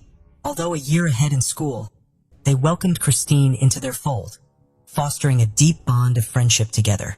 The trio reveled in laughter and camaraderie, with Christine finding solace in their company to the extent of shedding her wig, a symbol of her newfound comfort and happiness, as observed by her delighted mother in the summer of 2003. Rachel and Tiffany, at the age of 18, began a new chapter by moving in together. Meanwhile, Christine, who was 17 years old, remained in her final year of high school and frequently visited the pair. It was during this time that Christine started a relationship with Christopher Lee Snyder, a 21-year-old man. However, Christine's mother, stepfather, as well as Rachel and Tiffany disapproved of the relationship. Their concerns were rooted in Christopher's history of drug abuse and his extensive criminal record, which included armed robbery. Despite the warnings from her loved ones, Christine continued the relationship, leading them to express their belief that she deserved better. Eventually, Christine found herself treading the same path as her boyfriend, succumbing to the allure of various drugs alongside Christopher. Christine's mother would later describe their relationship as toxic, revealing that Christopher not only isolated her daughter from loved ones, but also subjected her to alleged sexual assault. The couple's dynamic was plagued by intense jealousy, leading to frequent and heated conflicts. One particularly humiliating incident occurred when Christopher brazenly appeared at Christine's school, forcibly removing her wig in a deliberate attempt to shame her in front of classmates. Battling deep-seated insecurities and an unquenchable need for Christopher's attention, Christine became possessively jealous whenever he interacted with other girls. Christopher's family, recognizing the doomed nature of their relationship, pointed to the relentless arguments that plagued the couple. One such dispute escalated to the point where Christine spent an entire night on Christopher's front lawn, issuing threats of violence against his family. The police were frequently called to intervene in Christine's tumultuous relationship, and Christopher allegedly confided in his loved ones that he was truly frightened by only two things: the authorities and Christine herself. Despite the countless fights and clashes, Christine adamantly refused to sever ties with Christopher, a decision that would ultimately lead to devastating consequences. On the afternoon of July 18, 2003, Christopher and Christine visited Tiffany's home with the intention of stealing drugs and money. Tiffany was present with her boyfriend, Marcus Prasella, his cousin, Adalbert Sanchez, and Tiffany's friend, Rachel. Allegedly, Marcus and his cousin were involved in drug dealing, leading Christopher and Christine to believe that drugs were stored in Tiffany's home. They planned to rob these drugs, and an argument between Christopher and Marcus ensued, resulting in the shooting of all four individuals in the home. Tiffany and Rachel sustained multiple gunshot wounds, including shots to the crotch, indicating a motive of sexual aggravation and jealousy. Adalbert Sanchez, Marcus' cousin, had recently moved to Clear Lake to escape violence, only to be killed in the tragedy shortly after his arrival. Rachel, critically wounded, tried to call for help but was suddenly found by Christine. In a shocking turn of events, Christine repeatedly hit Rachel on the head with the butt of her .38 caliber revolver until Rachel stopped moving. Christine later confessed to the police that Rachel had begged for her life, but Christine had chosen to kill her anyway. Less than an hour after he committed the murders, Christopher drove Christine to her job at Walgreens, where she worked at the makeup counter, and she acted as if nothing had happened. At around 6 p.m., a friend of Tiffany's, who was 18 years old, came to her house to join the group. When she got no response to her knocks, she noticed that Tiffany's and Marcus' vehicles were still parked outside. She became worried, entered the unlocked door, and was met with a horrific scene. Her friends were dead. She immediately fled the scene and called the police. The police characterized the crime scene as excessively brutal, earning the label overkill due to its horrific nature, initially suspecting it to be linked to drug trafficking. The victims, Tiffany and Rachel, had recently graduated and worked at a strip club, while Marcus was involved in selling cocaine. As a result, the police initially presumed that the crime was orchestrated by professionals connected to the drug trade, given that all the victims, except for Rachel, were killed in a manner consistent with execution-style murders. After the murders, the police launched an investigation, using descriptions of the suspects given by neighbors, who had seen them walking to and from the home. The timeline of events showed that the murders took place around 3:25 p.m. Notably, Christine had already clocked into her job before 4 p.m. that same day. Although Christine appeared distressed in front of her family when the murders were announced, she supposedly didn't attend the victim's funeral due to depression. Christine took a significant step towards reforming her life by checking herself into rehab to overcome her drug addiction. Around the same time, Christopher was arrested in Kentucky and put behind bars for unrelated car theft charges, which ultimately led to the demise of their relationship. Nevertheless, the Clear Lake Massacre remained a mystery, unsolved, for 3 long years despite concerted efforts to crack the case. In 2004, Christine checked herself into a rehab center in Gville, Texas, to overcome her addiction to drugs. It was there that she met Stanley Justin Rott, and a romance developed between them. After completing their treatment programs in 2005, they got married, vowing to stay drug-free together. They used the $360,000 trust fund left by Christine's biological father to start their new life, investing in an apartment. Christine's family had concerns about her marriage, particularly given Stanley's past of allegedly taking advantage of women financially. Christine and Stanley had made a conscious effort to stay away from drugs, but their happiness was short-lived. As the second anniversary of the murders approached in July 2005, the media's renewed focus on the case brought back painful memories for Christine. Rather than mourning the loss of her loved ones, she became increasingly upset by the released suspect sketches. This distress led her to confide in Stanley about her role in the murders, causing the couple to go into hiding in November 2005. Christine and Stanley were living in a San Antonio motel room where they spent the following 8 months regularly using heroin and cocaine. On July 8, 2006, the police received an anonymous tip about the murders.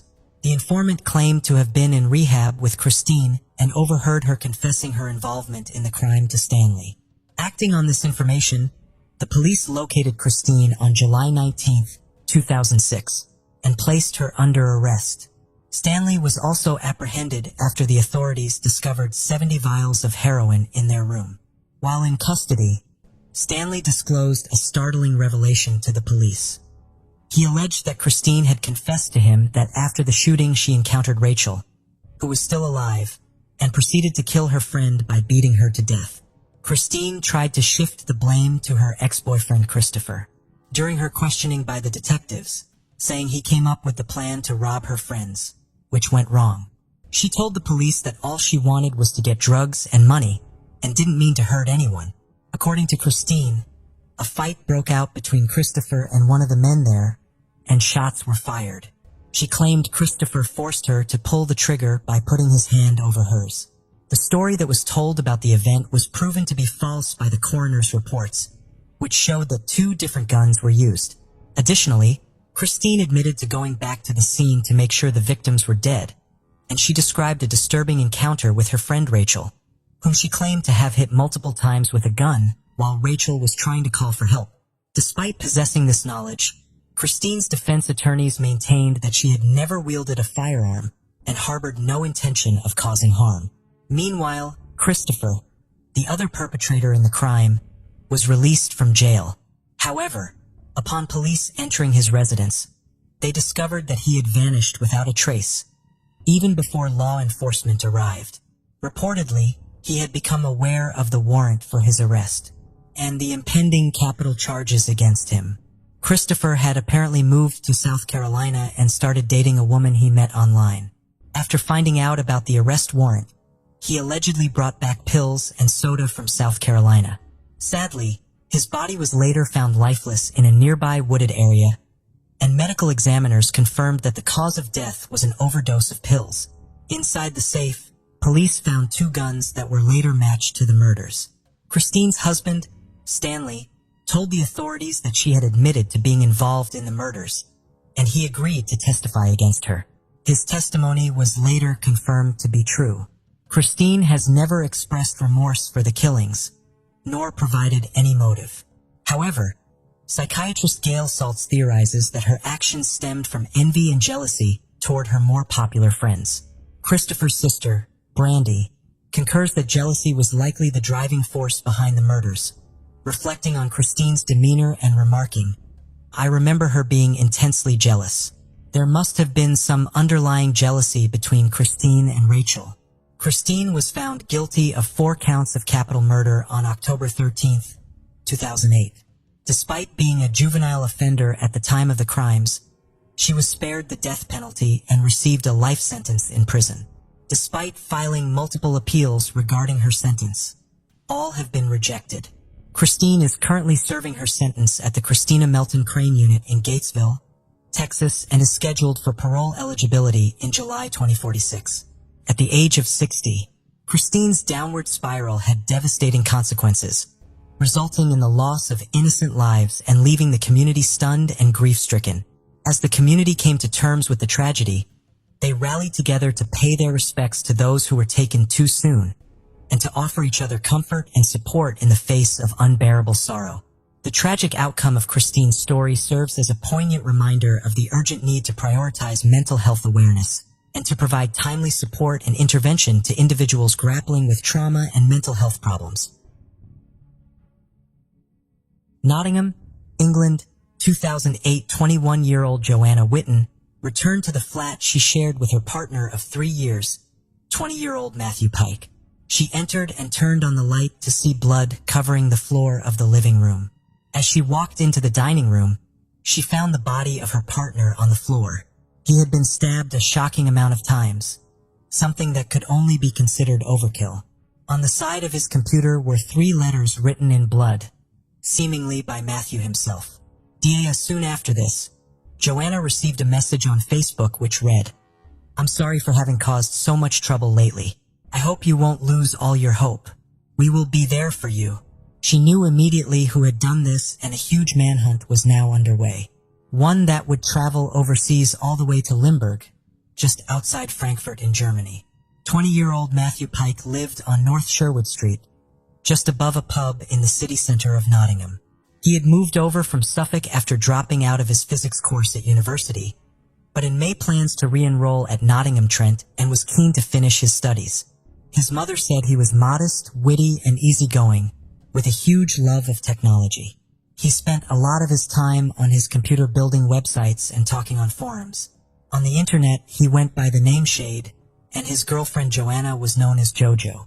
Matthew and Joanna spent a lot of time playing a Nintendo game called Advanced Wars, a chess-like turn-based strategy game centered around defeating opposing armies on different maps, with various mini-tasks in between. Matthew and Joanna often used the now inactive website, Advanced Wars Bunker. Another user that frequented the site as well was someone under the name Eagle the Lightning, and this user talked to Matthew and Joanna a lot. After Advanced Wars Bunker closed down, Matthew, Joanna, and a user by the name of Eggy created and began managing a site called Wars Central. Wars Central was focused on the Nintendo Wars series of games, Advanced Wars, Battalion Wars, Game Boy Wars, and Famicom Wars. It gave the community that loved the games a place to come together trading strategies and advice. They quickly developed a small but very loyal following.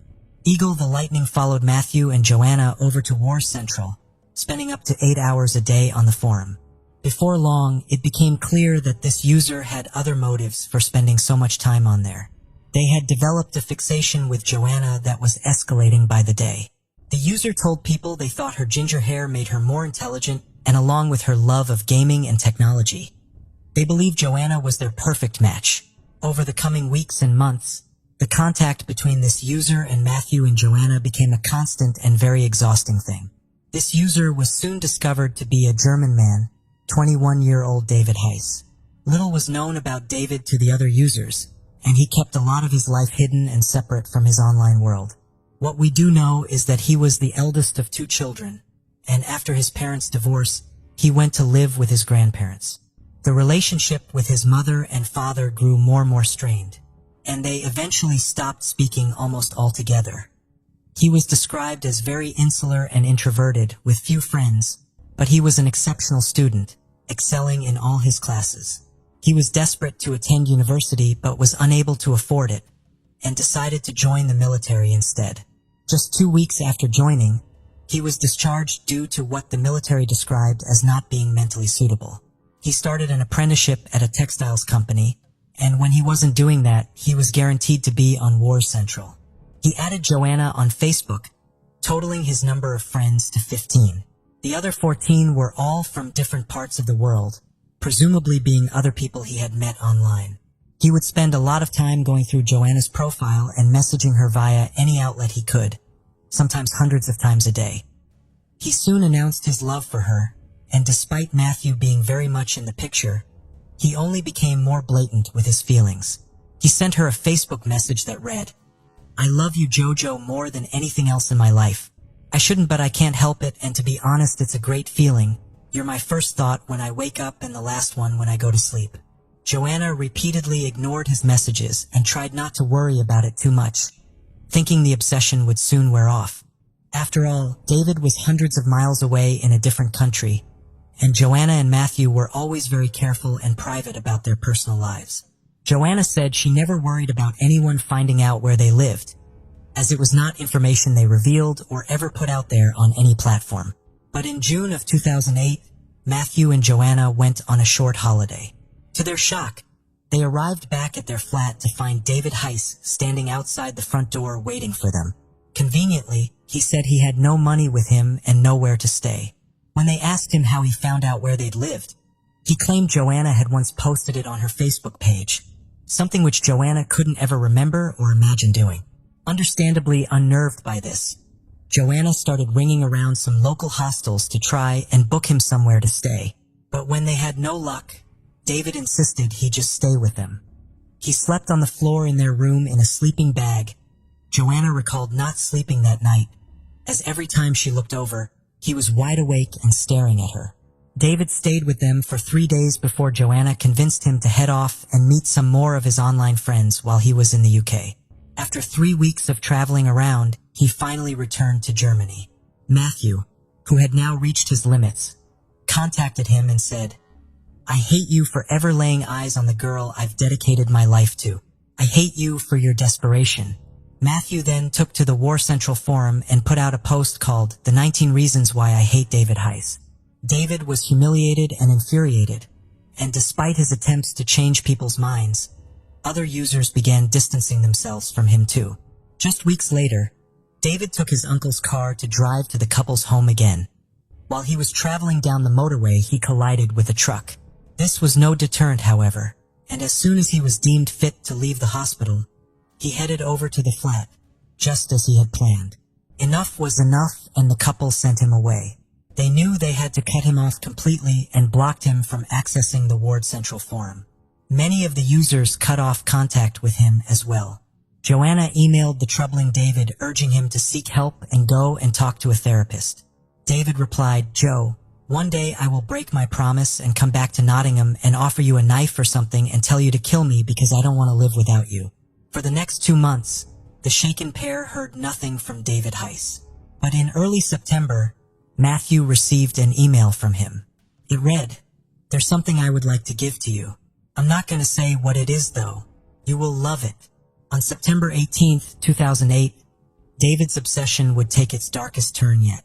He packed some worn clothes, some gardening gloves, and a knife before boarding a plane from Germany to England via Amsterdam, his third trip in 3 months.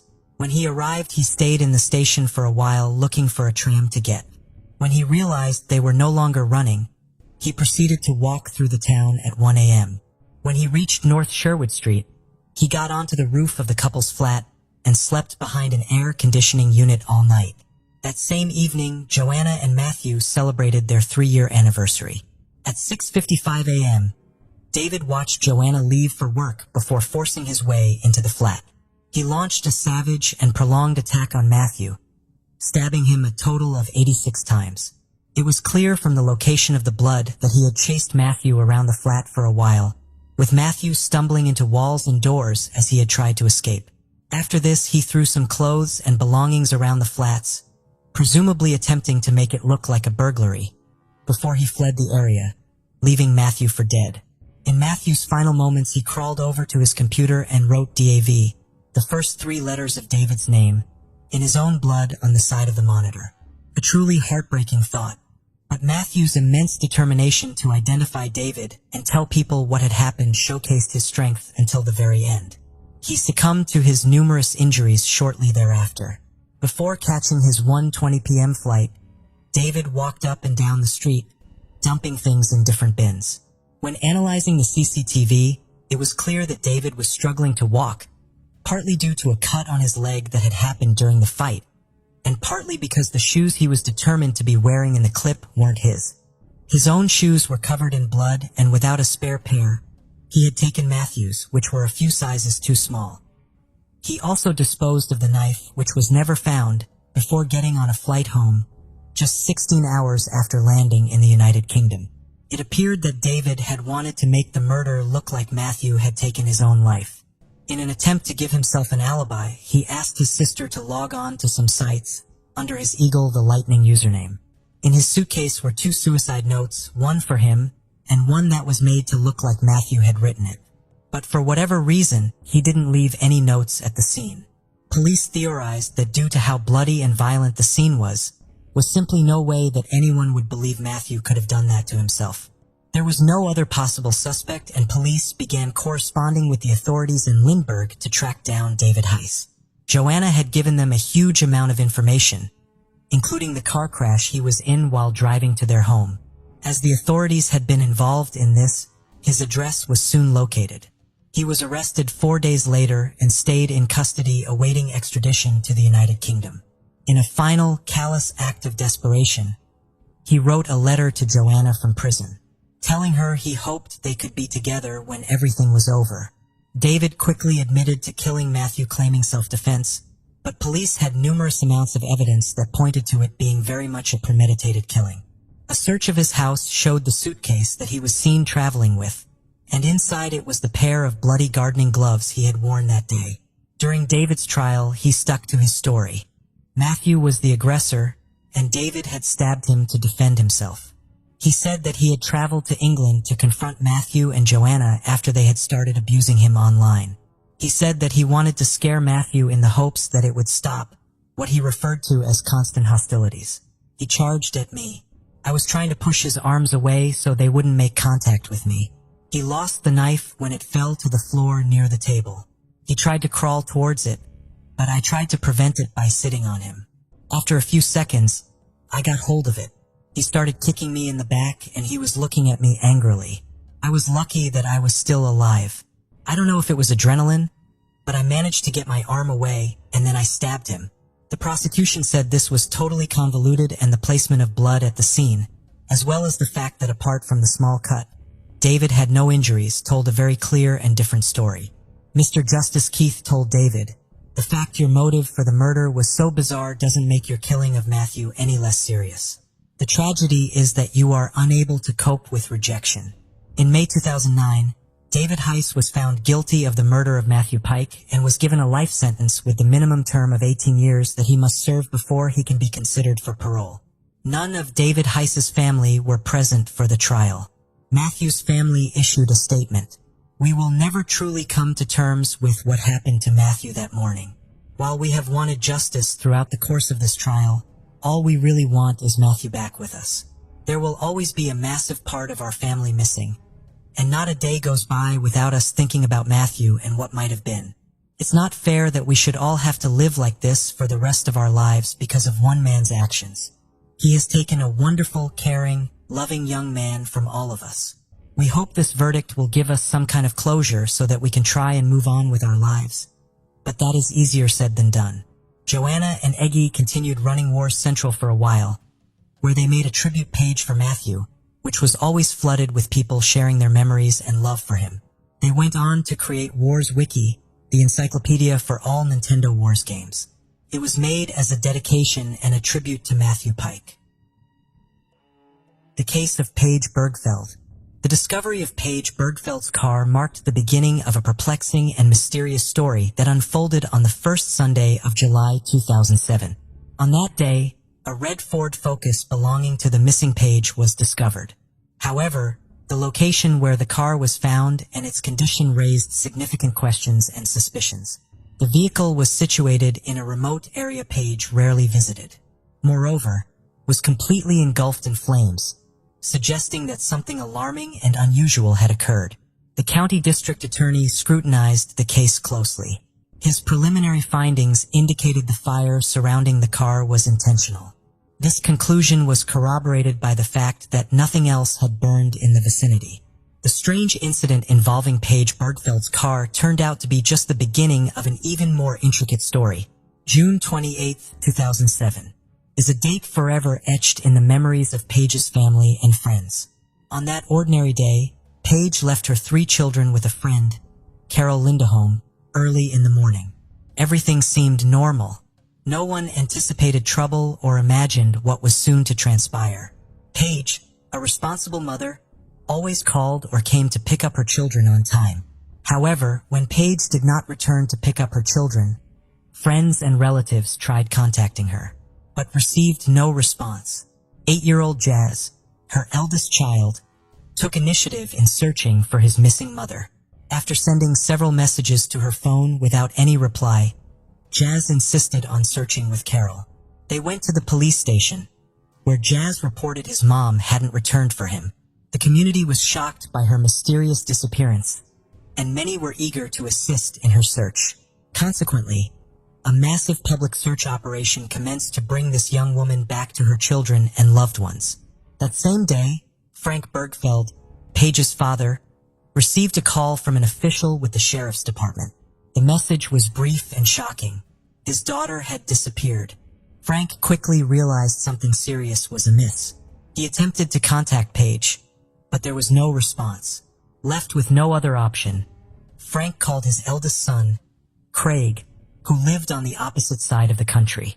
Without a moment's hesitation, Craig purchased a one-way ticket and arrived in town ready to assist in the search for his sister.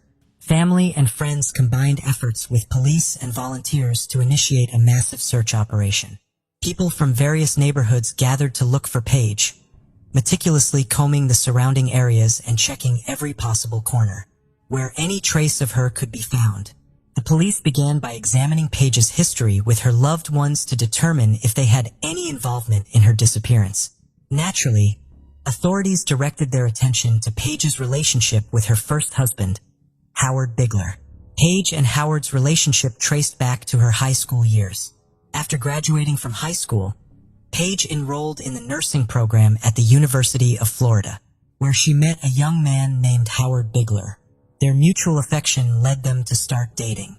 Upon successfully obtaining her nursing degree, Paige returned to Colorado, where she continued living with her family.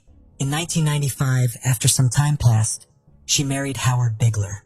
At first glance, they appeared as a happy couple. They shared numerous interests and views on life. Nonetheless, there was one significant rift. Paige desired to have children and start a family, while Howard did not share this aspiration. This fundamental disagreement sparked several arguments and many discussions. Attempts at compromise failed repeatedly. Thus, in 1997, they decided it best to part ways through divorce. Despite this separation, their bond remained strong enough that the former spouses continued being friends. Later on, Paige married Rob Dixon, but that marriage too ended in divorce. Following her divorce from Rob, Paige reconnected with Howard once more. Howard claimed he was among the last individuals to see Paige alive on the 28th of that month. They met up in Eagle County, Colorado. It was due to personal business. There, they spent Thursday together. The former spouses then returned to their cities. Howard confirmed that they continued to communicate by phone after the meeting. Upon learning of Paige's disappearance, Howard immediately contacted emergency services. While speaking to the operator, he expressed his concern and belief that something terrible had happened to Paige. The phone recording was corroborated by cell tower data showing that on the day Paige disappeared, Howard was in the Denver, Colorado area, which is several hours away from where she vanished. This gave police officers reason to remove Howard from the list of suspects. Police began to examine Paige's relationship with her second husband, Rob Dixon, and quickly uncovered many events that raised questions and warranted further investigation. It turned out that during their marriage, Paige had reported Rob to the police twice for harassment. After her divorce from her first husband, Paige took a job at a strip club in Denver, where she met Rob Dixon. The man was wealthy and had inherited a large fortune through his family's business. Having fallen in love with each other, Paige and Rob did not hesitate and entered into marriage in 1998. The family settled in a luxurious home in Colorado, where Paige fulfilled her dream of becoming a mother. A few years later, the couple had 3 children who became the most important thing in her life. The first years of marriage seemed happy as Paige and Rob were immersed in a world of luxury, leading a well-to-do lifestyle. However, and quite suddenly, things began to fall apart due to financial difficulties Rob faced. Some of his family's businesses had serious problems, and as a result, the economic situation in the family deteriorated so much that Rob was forced to file for bankruptcy. The financial collapse led to a profound family crisis. By 2004, tensions had escalated so that Paige contacted emergency services twice. The first time, she reported that Rob had threatened to kill her and their children, but the time the police arrived, both claimed to have resolved their issues on their own. A year later, another incident occurred that was markedly different. Paige reported Rob for assault, claiming he hit her while she was holding their youngest child. This time, Rob was arrested and charged with third-degree assault. He eventually pleaded guilty to 1 count of molestation, but the trial was dismissed and Rob avoided jail time. The relationship between husband and wife continued deteriorating, leading them to separate. Rob subsequently moved to Pennsylvania. Investigators interviewed him to establish his alibi for the day Paige disappeared. Rob asserted he was at home and could not have harmed Paige. Despite the separation, Rob joined the search effort and was very active in trying to find Paige. Investigating officers left no stone unturned in their quest to uncover clues that might unravel this mysterious case and locate the missing mother. One of the initial steps involved a meticulous examination of Paige's car.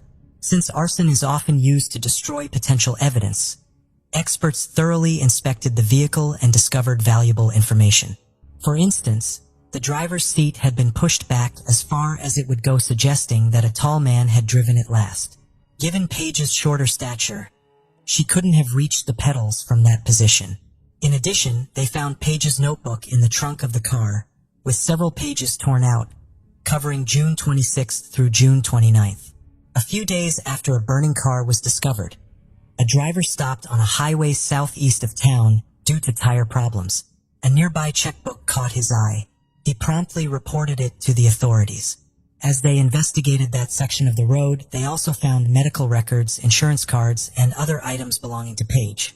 Sergeant Weiler noticed that several pages from the checkbook had been torn out, and the items were scattered over a considerable distance. Most significantly, a business card found at the scene became key to revisiting the investigation. It was revealed that Paige led a secret life unknown to her loved ones. The business card indicated she worked as son to the alias Carrie. This discovery challenged all previous assumptions about Paige Bergfeld's disappearance. From that point forward, police officers faced previously unimaginable circumstances. After her divorce, Paige realized she needed to work hard and earn enough to provide for her children and meet their needs. She's starting a children's clothing business while simultaneously teaching dance lessons and selling kitchen supplies at a company. Despite her busy schedule, Paige always made time for her children, attended parent-teacher association meetings, and stayed active in school groups. However, this new discovery by the police upended everything known before. It turned out she had been living a completely secret life, with another phone used exclusively for professional activities related to her job as an escort. This phone became essential in unraveling the complex mystery that even Paige's close friends and family couldn't have imagined. Investigators were now faced with many questions. Why did such a devoted mother and successful businesswoman decide to live this double life? How was this secret profession connected to her disappearance? All these queries became priority in the investigation, adding layers of complexity and intrigue. Using the cell phone found in Paige's car, detectives accessed a list of contacts and calls made and received in the hours leading up to her disappearance. The last call from that phone was made on June 28th around 9 p.m. After analyzing this information, 7 individuals were identified as suspects. One of them was Lester Ralph Jones. Investigators paid special attention to Jones due to his criminal history, which included violence against women and kidnapping. For one incident, he served 5 years in prison. But that wasn't that alerted the police. A white car matching the description given by Carol Paige's friend also raised suspicions. Carol shared crucial details with detectives. She recounted a day when Paige approached her car and noticed another white car blocking her driveway. Annoyed, she got behind the wheel to maneuver out, but ended up colliding with the other vehicle. The unknown driver immediately fled the scene. With this information, investigators speculated that Lester might have been obsessed with Paige and possibly following her. Further digging revealed that Lester Jones had tried to schedule an appointment with Paige the day before she disappeared. When questioned, Lester denied knowing anything about Paige's disappearance and provided fingerprints and DNA samples. However, many suspicious items were found in his home. A disposable cell phone, men's wigs, a sheet with an escort services phone number, and women's lingerie in various sizes. Particular attention was given to the disposable cell phone found at Lester's residence.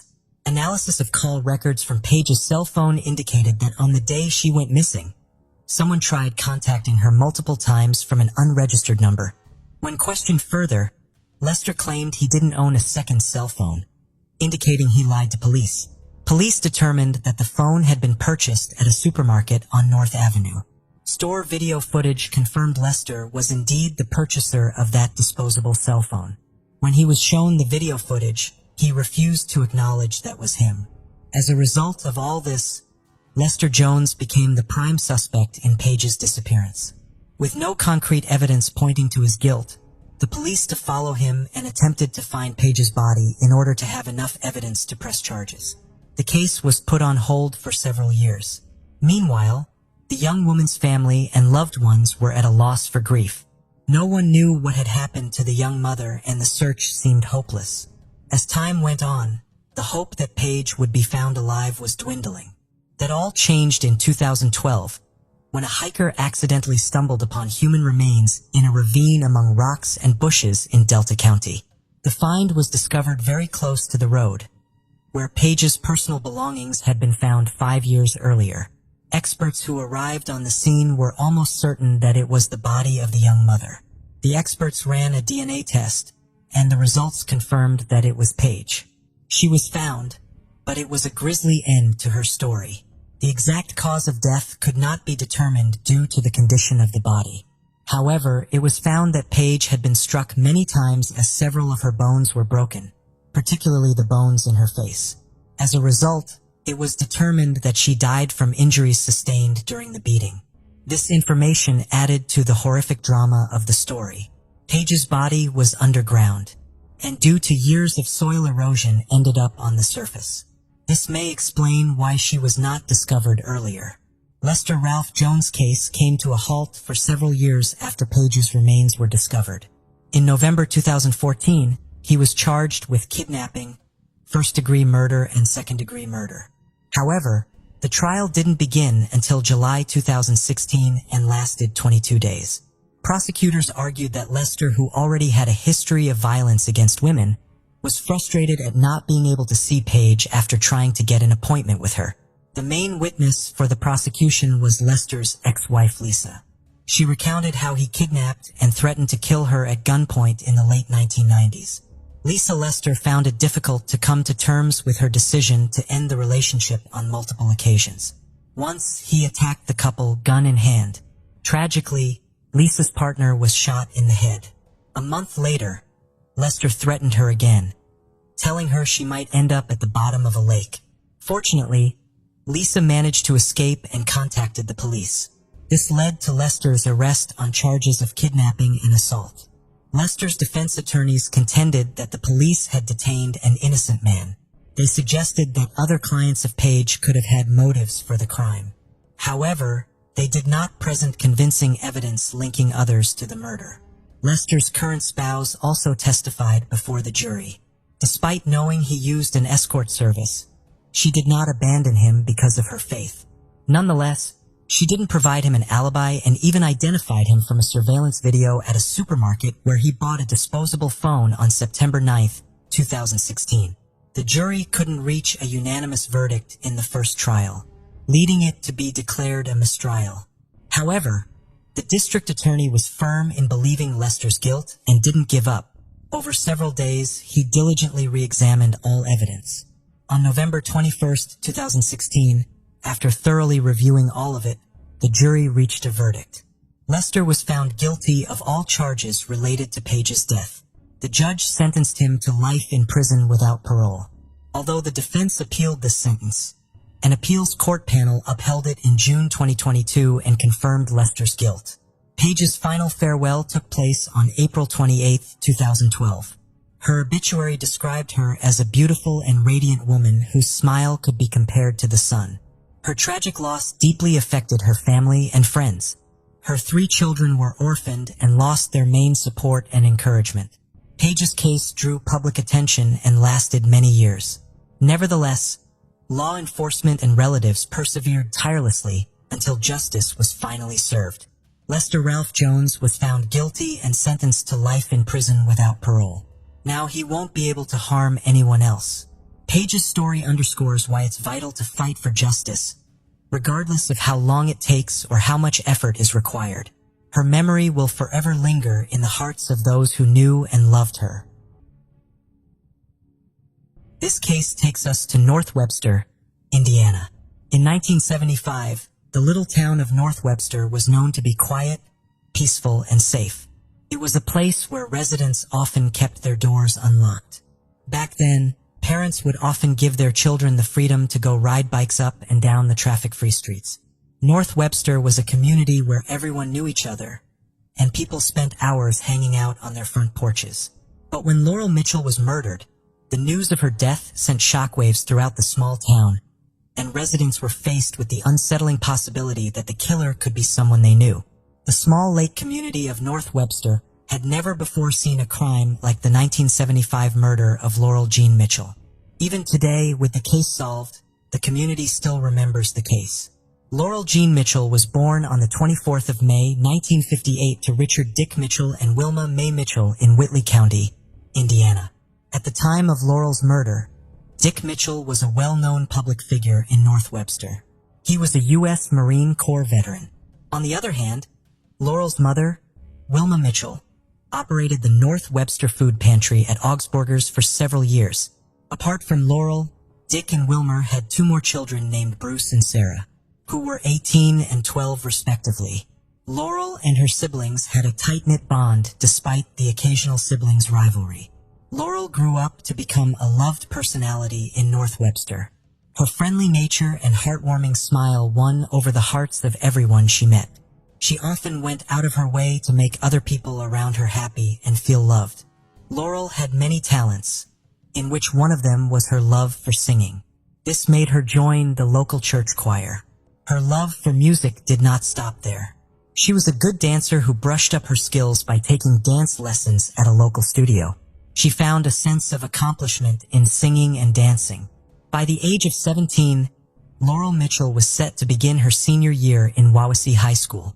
Before the school year began, she decided to take up a job at the Cokesbury Inn, a small restaurant in Epworth Forest, located on the shores of Webster Lake. For her, taking up a job at the restaurant means having the opportunity to gather experience and add value to her life, while she makes a couple of extra bucks. On the 6th of August, 1975, the Mitchells family started their day unaware that a tragedy awaits them by the end of the day. Laurel, Sarah, and a friend of Laurel who stays with them, woke up to tackle their morning chores. Bruce, the oldest child and the only son, was not around at the time because he was already married and was serving in the Army in California. Dick and Wilmer got ready for work and bade their daughters goodbye as they headed out to their respective workplace. Later that afternoon, Laurel, who was on a night shift, also headed to work with plans of meeting up with her friends at Adventureland when her shift was over. Oftentimes when she works the night shift, either her mom or dad would pick her up after work. But on the 6th of August, 1975, since she had plans to meet up with her friends, she didn't see the need for her parents to come pick her up. Around 10 p.m., Laurel Mitchell began to wrap up her work for the day, and at exactly 10:15 p.m., she left her workplace and headed out to Adventureland, a once popular amusement park about half a mile away from the restaurant where she worked. On her way there, she passed by a classmate who waved at her as she walked by the entrance to the Epworth Forest, and that appeared to have been the last time Laurel was seen alive. She never made it to Adventureland. Neither her friends nor family knew she was missing or in danger.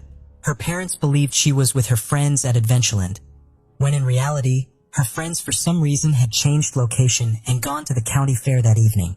Thinking that Laurel had just gone home after work, the midnight curfew for the Mitchells family passed, and Laurel's family became worried because Laurel had not come back home. They waited through the night, checking the door to see if she would walk in, but Laurel never did.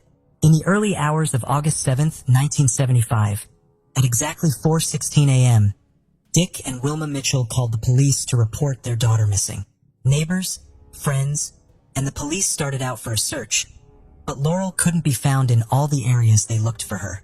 However, few hours later, at around 10:30 a.m., a man named Glenn Dixon and his son, Hager Dixon, were about to start fishing in the Elkhart River near Diamond Lake Road Bridge in Noble County when they found a dead body floating in the water. The police were called to the crime scene, and the body was quickly identified to be Laurel Mitchell. The news of Laurel's death shattered her family and the whole community of North Webster, who saw Laurel as a kind, decent, and beautiful person. Laurel was described as smart, boisterous, and motherly, often doting on the neighborhood children. Due to her involvement in the local church choir group, dance classes, and other community events, she was a well-known face in the small town of North Webster. And this was why residents in North Webster were shocked. They wondered who could kill such a sweet girl who wouldn't hurt a fly. On the day Laurel's body was discovered, Dr. Peel Sonk from the Goshen General Hospital in Goshen, Elkhart County, Indiana, performed an autopsy on her. The cause of Laurel's death was determined to be drowning. She showed no obvious signs of trauma aside from several bruises on her hands and shoulder. She was said to have resisted her attacker, fighting for her life. When Laurel was discovered, she was fully clothed, however. The autopsy determined that she had been sexually assaulted. The police ruled the case to be homicide and the search for Laurel's killer began. Indiana State Police, along with the Kosciuszko County Sheriff's Department, the Noble County Sheriff's Department, and the Noble County Coroner's Office opened an investigation into Mitchell's death. Investigators spent thousands of hours trying to solve her murder. They followed every lead. They interviewed neighbors who lived around the crime scene. A woman named Catherine Flynn, who lived at the area at the time of Laurel's murder, told the police that around 10 p.m. on the 6th of August, 1975, that she heard a loud car turn around next door. She said she heard voices say, "Let's get," or "Let's get her." Another resident with the name Frank Overmeer told investigators he also heard a loud vehicle in the neighborhood, possibly an Oldsmobile. The police followed these leads and tried all they could, but the killer of Laurel could not be found. Over the next 5 decades, numerous detectives continued to work on her case. With no improved DNA technology in the 1970s, the Laurel Mitchell's case was gradually getting cold. After waiting for years to get answers, sadly, Dick and Wilmer Mitchell couldn't cheat nature as they passed away from natural causes at the age of 82 in 2012. However, despite the case growing colder by the day, Laurel's sister Sarah Mitchell never gave up hope of finding answers. Every year she would appeal to the media to once again cover her sister's story and always maintain contact with Detective Kevin Smith, who was assigned to Laurel's case. During one of her chats with the detective, Sarah mentioned that a family friend had told her a small band from Delphi, Indiana called Celebrate the Sun, consisting of several boys and girls around the ages of 16 to 20, had played a show that evening at the Cokesbury Inn and had left around the same time Laurel was last seen alive. The family friend also mentioned seeing the same group at the fire station later that evening. He described seeing a woman having a panic attack and hyperventilating outside of the fire station. He said the woman was accompanied by a group of guys all around the ages of 16 to 20 who were trying to calm her down. The detective then told Sarah that this tip had never been reported and felt it was worth investigating. Investigators then tracked down the members of the band. It was, however, discovered that they were a performing church group who were not from Delphi and had never stopped at the fire station that evening. The case went cold again, but in June 2013, a year after Laurel's parents died, Renee Sexton, a Florida woman who was 16 years old and living in Noble County in 1975, contacted the county sheriff's department to inform them that she had gone on a date with a man called John Wayne Lefman, and as he was driving her back home, he admitted his involvement in a crime that he committed with his friend, Fred Bandy. John Wayne Lefman had told the woman details that were consistent with the police findings when Laurel's body was found, including the anatomical findings from the autopsy results. In 2014, Bill McDonald, who was a high school sophomore at the time of Laurel's murder, told police that he socialized with a man named Fred Bandy while in high school, and that Fred Bandy told him after Laurel Mitchell's murder that he had committed the crime and also provided details of the location where her body was found. In 2019, another man told the police that he and Bill McDonald had attended a high school party with Fred Bandy, John Wayne Leafman, and others when Mitchell's murder came up. Fred Bandy then stated that he and John Wayne Leafman committed the crime of killing Laurel Mitchell together. These multiple confessions were what the investigators needed to pursue the case vigorously once again. After the last witness came forward with the same information, in 2019, Laurel Mitchell's clothes and other evidence preserved from the crime scene in 1975 where he submitted for DNA testing at the Indiana State Police Laboratory. The forensics developed a profile for a possible suspect. 3 suspects who were initially on the list of the investigators were eliminated and attention was shifted to Fred Bandy for a buccal swab. On December 5, 2022, authorities visited Fred Bandy at his residence, explaining to him the reason they were there and asking for a sample of his DNA. Surprisingly, Fred Bandy did not put up a fight. He voluntarily provided the DNA sample. Fred Bandy's buccal swab was then taken to the lab for testing, and the results showed that Fred Bandy is more likely to be the contributor of the DNA found in Laurel Jane Mitchell's clothing than any other unknown person. A search warrant on Fred Bandy's home was issued, and during the search, investigators later discovered that Fred Bandy had a 1971 Oldsmobile. In 1975, it is believed that the Oldsmobile was used by him and John Wayne Leffman to bring Mitchell to the Mallard Roost public access site in Noble County, where they forcibly removed her from the vehicle and deliberately drowned her. Additionally, information from the Indiana court database shows that Fred Bandy is a twice convicted child molester, deemed a sexually violent predator in Elkhart County. On Monday, February 6, 2023, 47 years and 6 months after her death, the Indiana State Police and the Noble County Sheriff's Department arrested Fred Bandy and John Wayne Leveman in their respective homes and charged them with the murder of Laurel G. Mitchell. Both suspects are being held in the Noble County Jail without bond. Following the arrest of Laurel's killers, her sister, Sarah Nicely Mitchell, said, "They basically blew up my family. For a lot of years, it was rage. If I could have killed them myself, I would have. If they gave them the electric chair, I would have thrown the switch. I'm glad they are going to be punished, that they won't be able to hurt anyone else. But she's still dead." She remembered her sister and said, "She was just a good, kind, decent person. She was an awesome person. Wherever she went, she had to take me with her. That wasn't fun for her, but it was for me. She didn't deserve this. She was just in the wrong place at the wrong time." Thank you for joining us on this journey into the depths of unsolved mysteries. Cold cases not only challenge our understanding of the past, but also ignite our curiosity and determination for answers. Remember to subscribe to stay updated on our latest investigations. And if you have any information regarding the cases we've covered, don't hesitate to reach out. Together, we can shed light on the shadows of the past and bring closure to those who seek it. Until next time, stay vigilant, stay curious, and never stop seeking the truth.